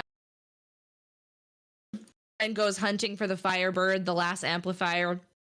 But it turns out the Firebird is not the final amplifier. And guess who is? Is it Mal. her oh. It's Mal. He's the final amplifier. And so she is supposed to kill him to take his power. It turns out Mal is a descendant of Bagra's sister, because Bagra was Morozova's daughter, and her sister didn't die when Bagra, who is the Darkling's mother, thought she did, and she went on to create a lineage that included Mal. And so there's a big fight in the fold. Alina and It's Mal really bad. kill him. Oh, Alina and Mal like consummate their they get back together. They consummate their love in like a little greenhouse, and they go to battle, and then they both kill Mal with a knife. Like they both hold it. They're like in the fold. Oh, Nikolai, I think he gets turned into a Volcra for a little bit, which is kind of funny. There's all this like sexual tension between Zoya and actually no, there's not. But I know that Zoya and Nikolai get together in King of Scars and Rule of Wolves, I think, are the last two books that I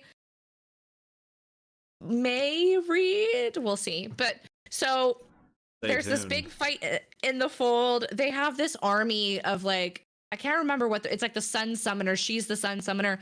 They have this fucking big ass army that they are going to take on the Darkling and his like shadow legions. And so there's this big fight in the fold. Mal and Alina kill Mal with a dagger.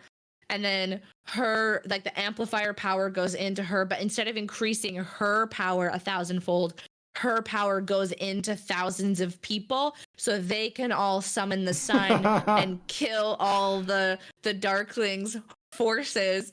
And then the Darkling, like she loses her power.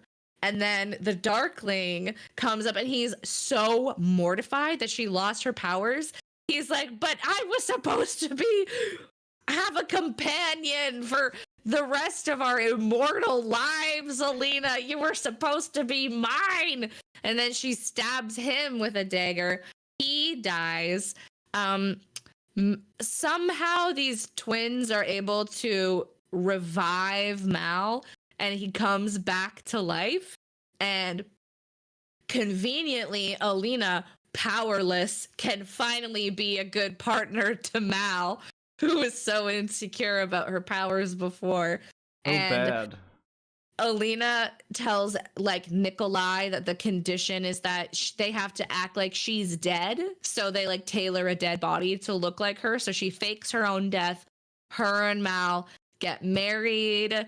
They run the orphanage they grew up in together and live actually a very cute life. But that's the Grishaverse.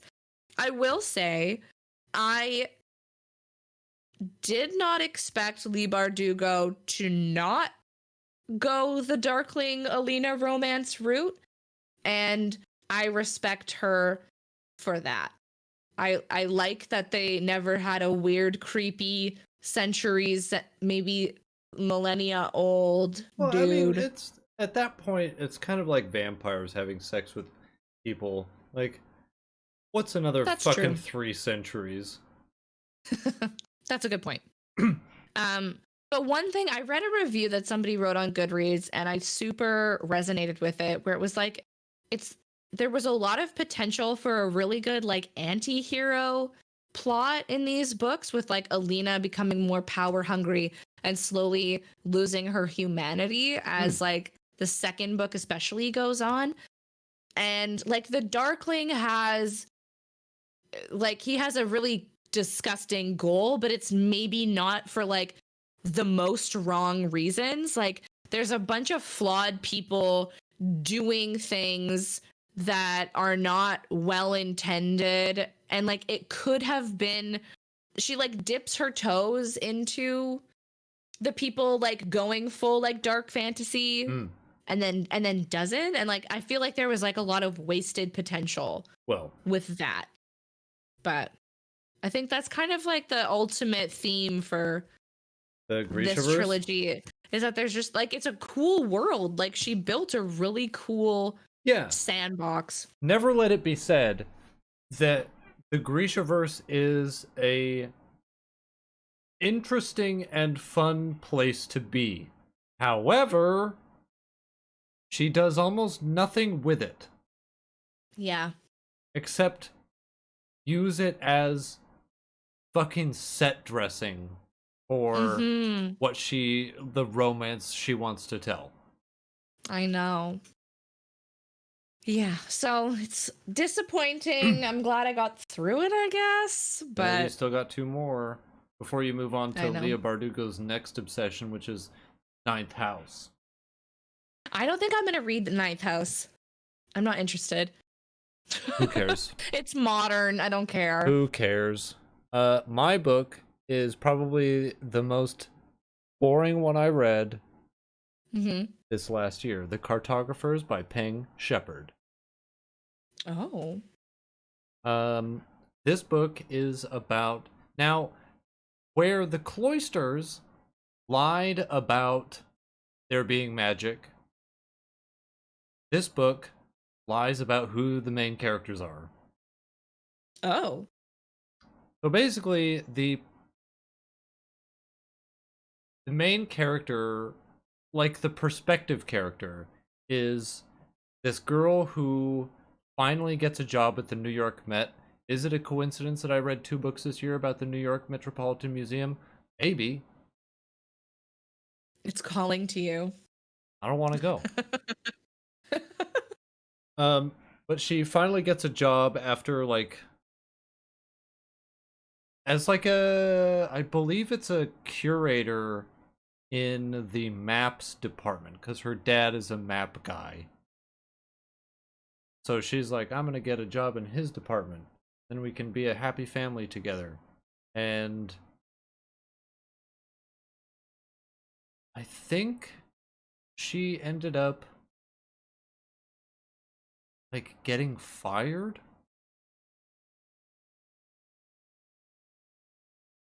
I don't know if the book started with her already have been fired because they got into like this blow up, knockdown, drag out fight, and he's like, "You're out of here, you dumb idiot." Like for most of the book, her dad is painted as the biggest asshole who has ever been. Mm-hmm. And then he dies, murdered. And she finds a map in his little art portfolio bag. And she is looking at it, and it's a map of the like cartography section of the Met.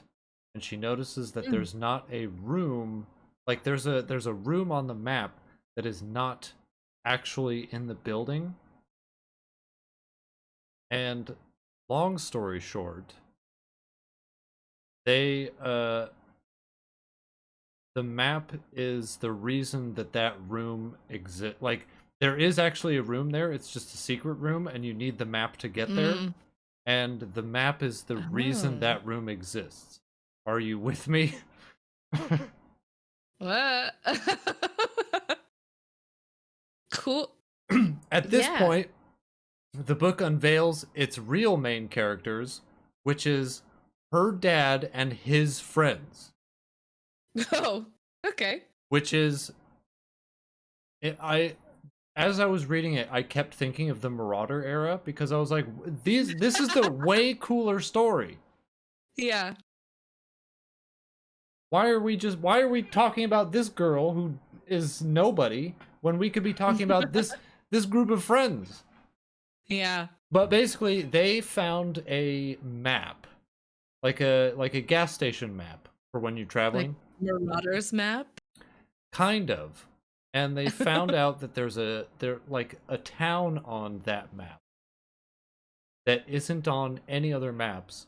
So they drove to this town, and because they had this map, there was a town that materialized out of nowhere. Okay. Like, if you do not have a map that indicates where this town is, you cannot get there.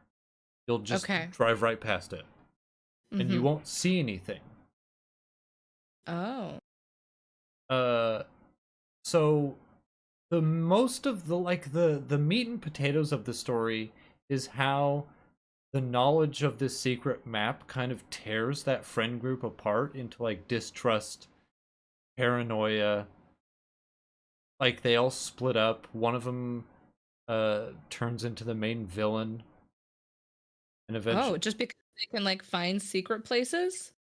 yeah, I think it was like because it was supposed to be their big project.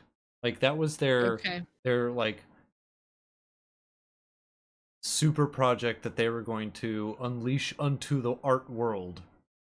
Hmm. And they kept like fighting within themselves, and the guy who eventually becomes the villain didn't want them to fight anymore, so he's like, then nobody gets this map. So he like starts buying up all the maps that potentially have this place on them and just burning them, destroying them. Oh my god. He's the one who killed her dad. It was a really interesting and fun adventure. I just wish it was about the parents instead of this girl who has no place in the story. She's simply a Yeah. bystander, Mm-hmm. and I was like, the main character is clearly the Marauder era parents here, not the Yeah. kids. Yeah, it's an interesting choice that she chose to like, or he or she. And I don't know.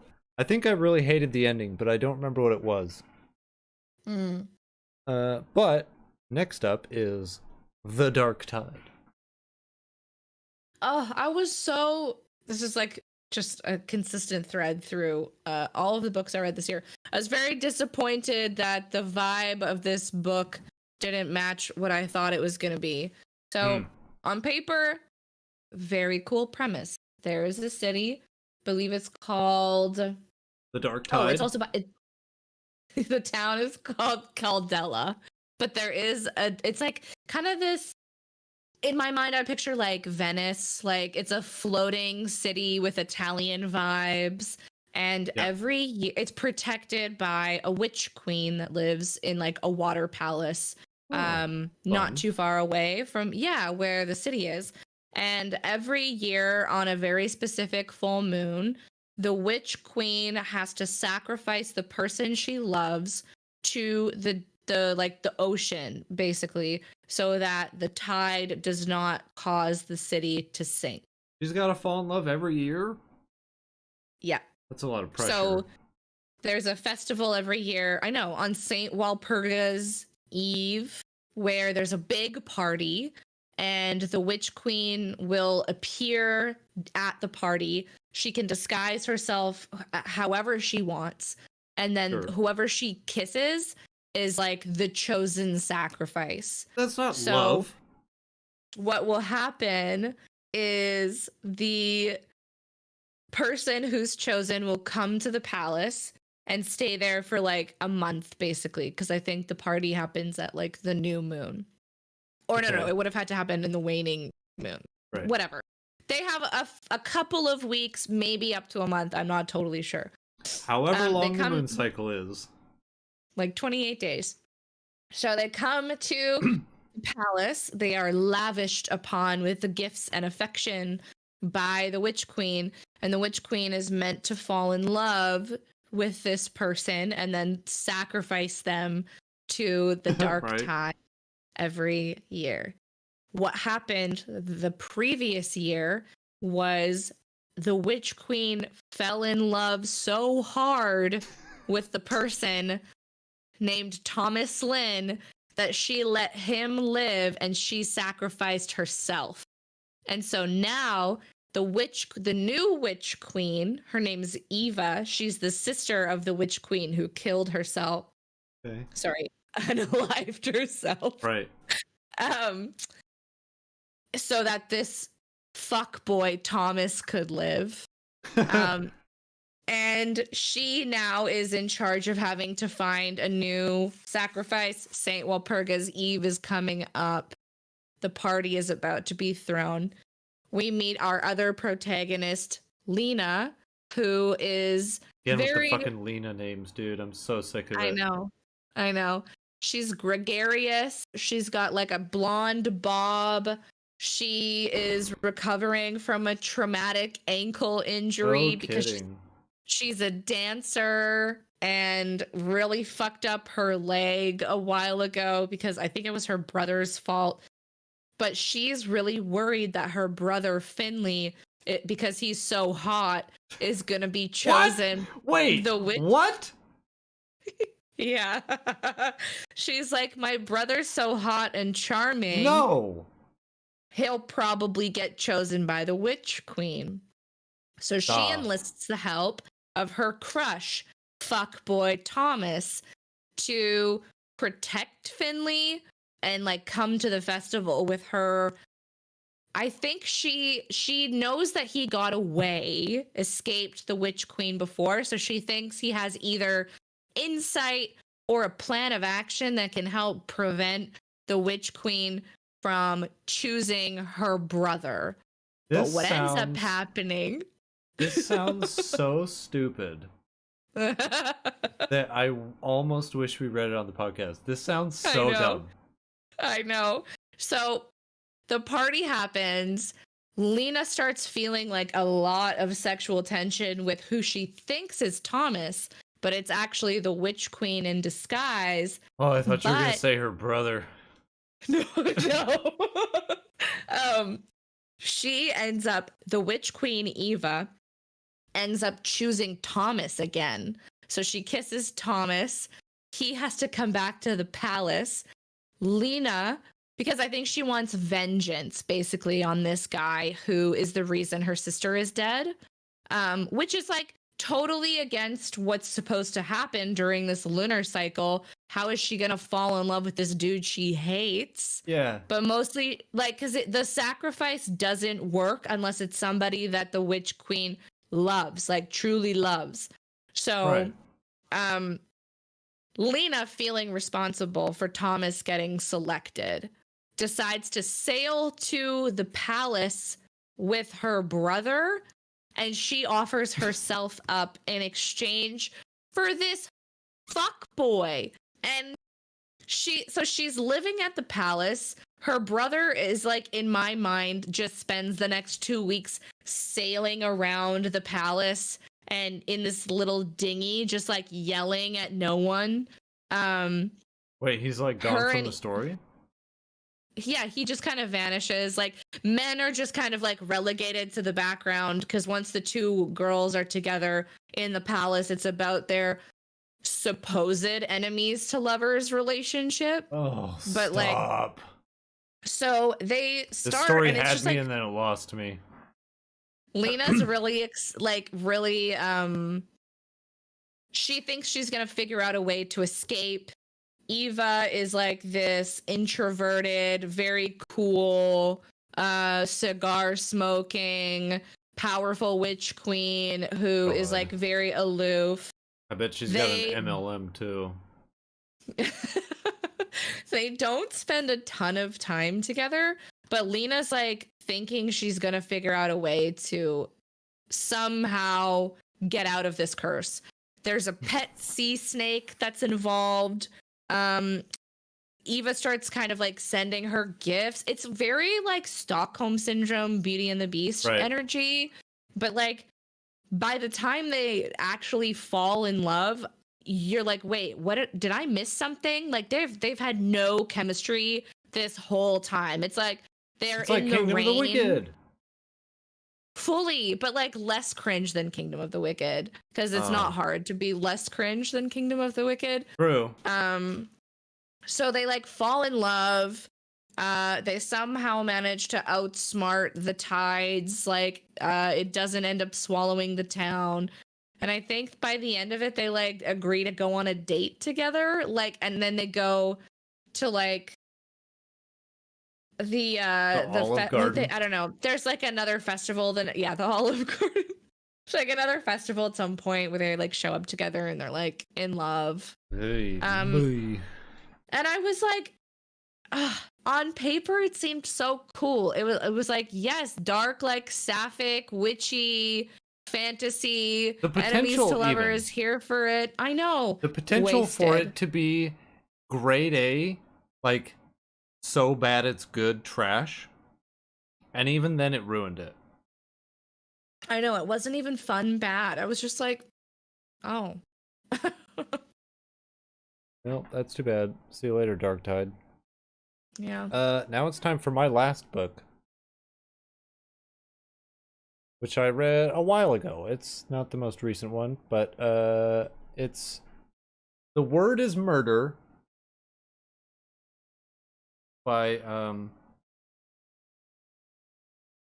something Horowitz.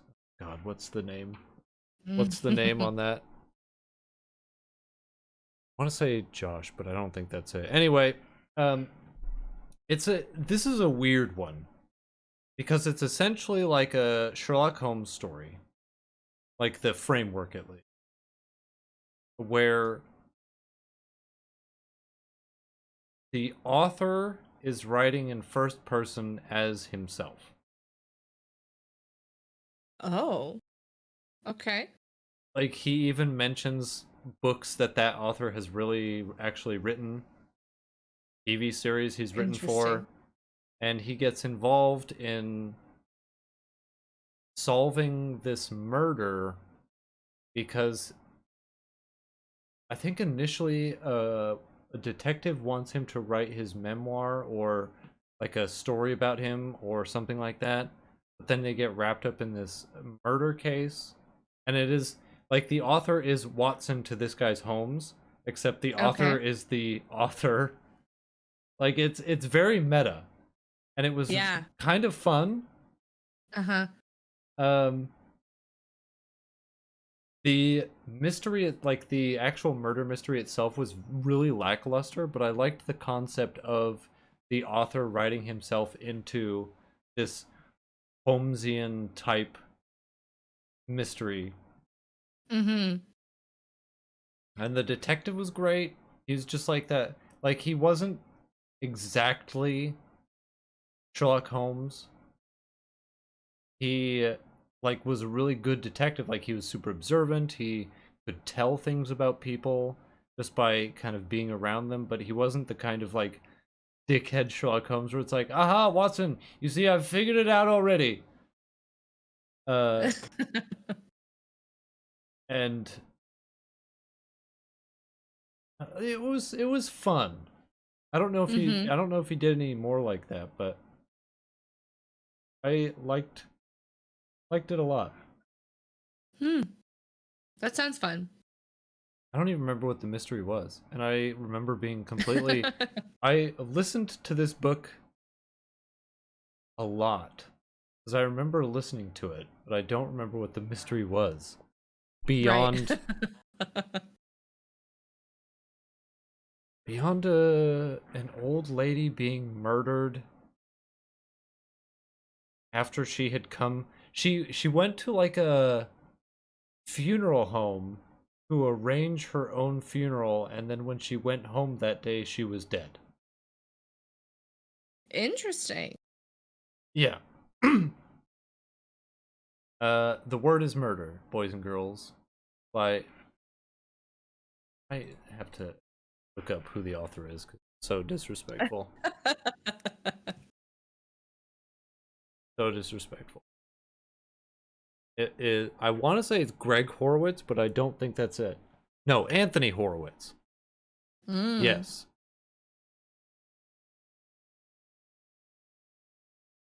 Oh my God, there's 4 books in this series. With the same characters and everything? Yeah. With it's like him and the author and the detective. Right. That's cool. That's a really cool premise. Yeah. But let's get to our last book. And did I save this one for last on purpose? No. But let's talk about A Court of Wings and Ruin by Sarah J. Maas. This is the last ACOTAR book I will ever read. It was... You've already read like 3 too many. Yeah, I know. But okay, do you remember how A Court of Thorns and Roses was like fun bad? No. Like it was fun. Hated every bad. second of it. Compared to this book, it was the first 2 books were fun bad. Like they had in like Mist and Fury, I think was the second one. And that's when we spend more time with like Feyre is at Rhysand's place in the Night Court. And it's like enemies to lovers, there's only one bed trope exists at one point. Yeah, Stop they go it. to an inn and it's like, oh, but it's like so cold. Oh and my god, dude. How does she, like, this is the, I need the Jesse Pinkman meme from Breaking Bad where it's like, how does he keep getting away with this? I know. There is, okay, so the premise of this book is that Feyre goes back to the Spring Court with Tamlin and Lucian. Right. As a spy because she's pretending like she never loved Rhysand and that they aren't mates and they didn't secretly make Feyre the High Lady of the Night Court before she goes back. And Feyre thinks that she is so much smarter and more like conniving than she is. And Sarah J. Maas does not do her any favors because she does not know how to write nuance at all. So it's like with every interaction, Feyre's inner monologue is basically like, he did not know that I was pretending. And that's very much the vibe of like her whole time at the Spring Court. And it's like, we fucking know why you're here, Feyre. People love these get books. it. People are falling over themselves to read these books. And I'm like vibrating with fury. Every time I see like an Instagram story where someone's reading a Sarah J. Maas book, I'm like, why? You're telling me everything you need to tell me about yourself. So at the end of the second book, Feyre's sisters, Nesta and Elaine, remember them? They are turned into High Fae by the King of Highburn. Dude, come on. And I'm like fighting off a cold. They go to like stay with like Elaine is engaged to this guy who hates fairies. And so she's like gonna be, they're like all staying at Rhysand's place in Valeris. Nesta and Cassian are like spending some time alone together, but like we don't really know why. They have tension, but like of fucking course we're gonna find out that Nesta and Cassian are mates and that Elaine and Lucian are mates, and the whole thing is like Lucian feeling this mating bond, but Elaine is still super like fucked up about her fairy hating fiance. And they're all just basically trying to amass a union of all the different fairy courts to go against the King of Highburn, who is amassing a giant army. Who knows? I don't remember why. It doesn't matter. He just wants to conquer. He's got Amarantha with him.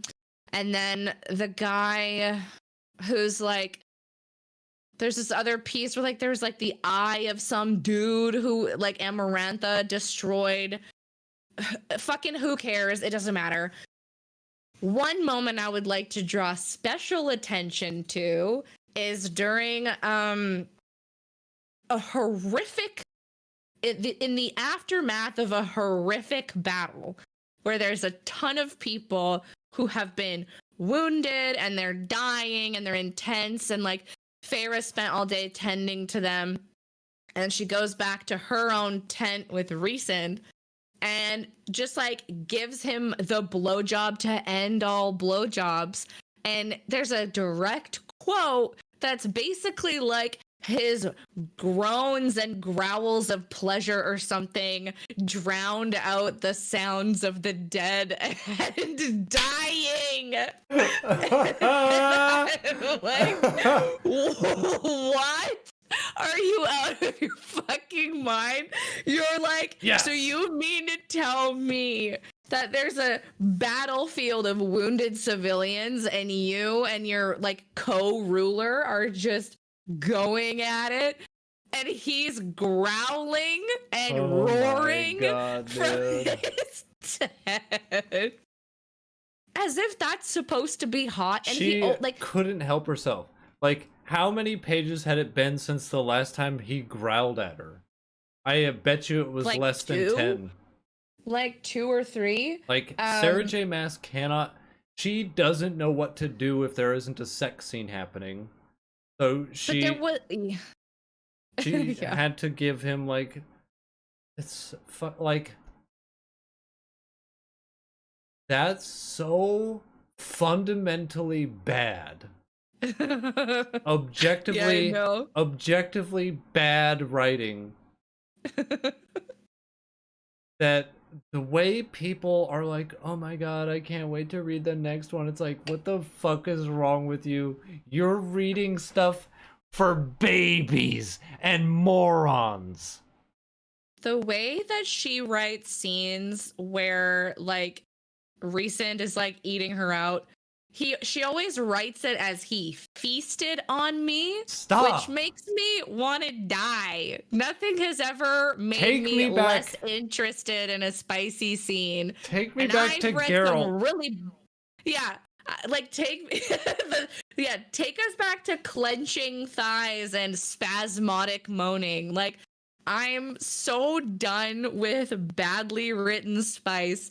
And everybody on Book Talk that was like, want to know spice ratings for your faves, and everybody gave this particular book like 5 out of 5 fucking chili peppers, and I was like, please, you guys wouldn't know spice if it sat on your face. I beg you to just read anything else. Like, if you want, it's not good spice by any means, but if you want spice that is fundamentally on a completely different level, just go read Outlander, dude. Honestly. Like, at least it's like grown people who love each other. I think they don't have to love each other for the spice to be good, but like, it's still so much better. Don't read spicy shit from people who've only ever kissed one boy, dude.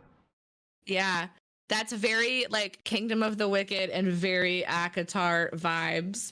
And so like there's this big ass battle. Recent nearly dies, but he comes back. Who cares? And I thought this was going to be in this book, but apparently it's either in A Court of Frost and Starlight, the like little random half book that's like the Christmas special, basically. It's like Christmas at the Night Court. I read that because Feyre learns how to like shapeshift into like a Illyrian warrior. So she gets these wings and she's really fucking bad at flying with them.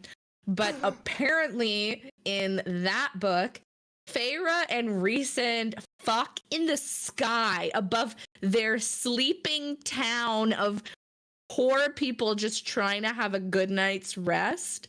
And he's roaring till the mountains shake, but they fuck in the sky and she gets pregante.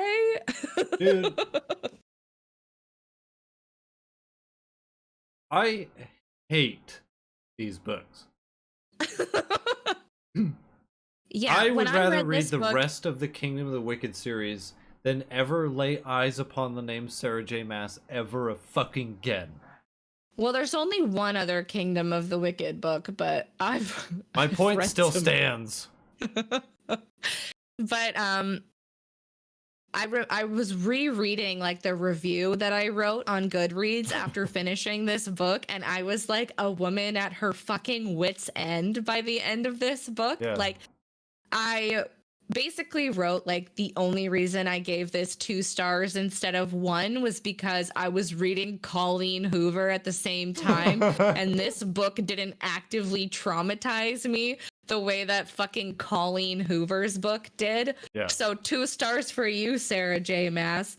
but I won't be. Apparently, the next book with Ness, it's told from Nesta's perspective, and she's just like Man, who on a gives fucking fuck?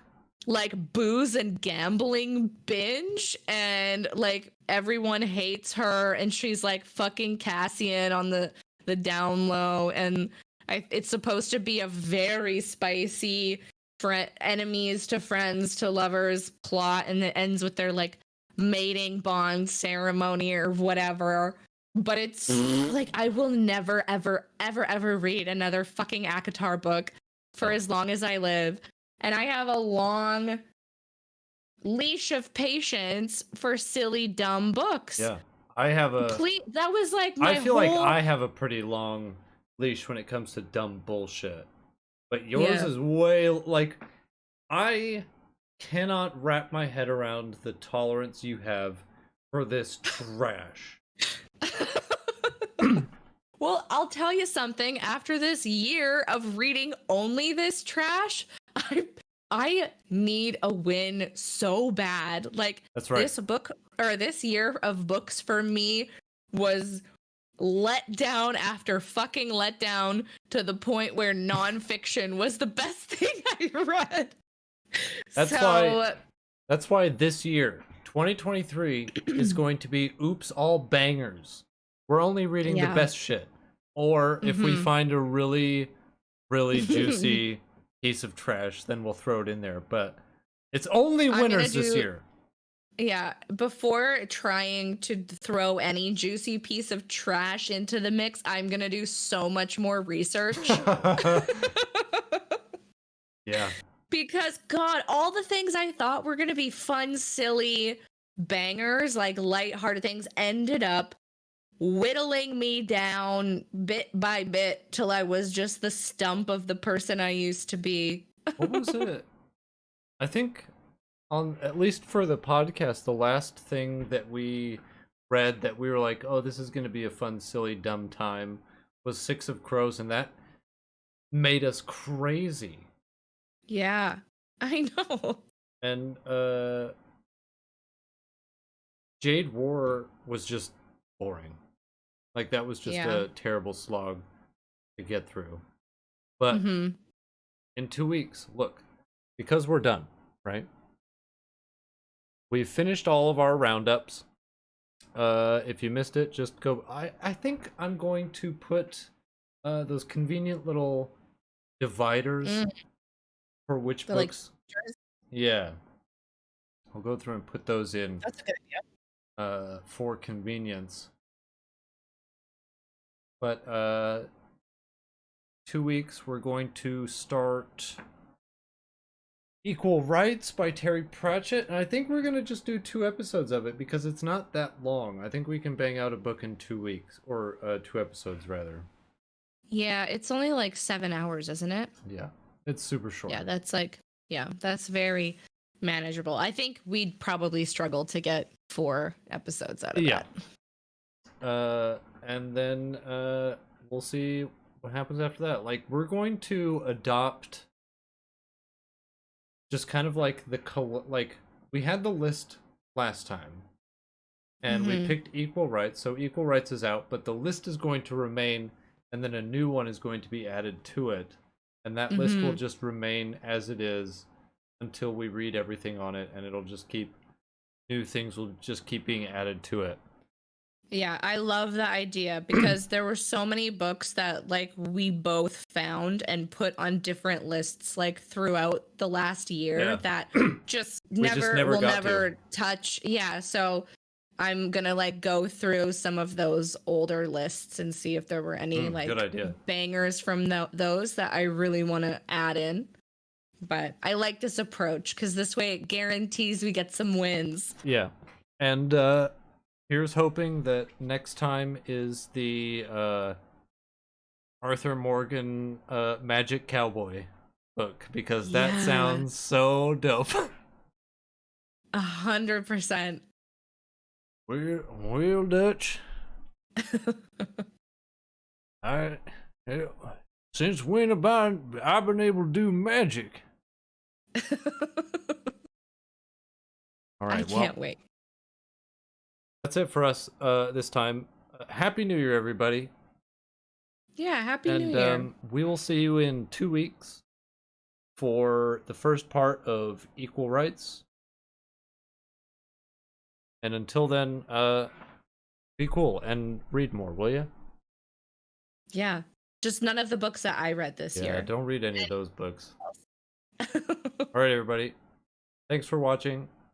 Bye. Like and subscribe or all that stuff. Bye. Bye, everybody. Bye.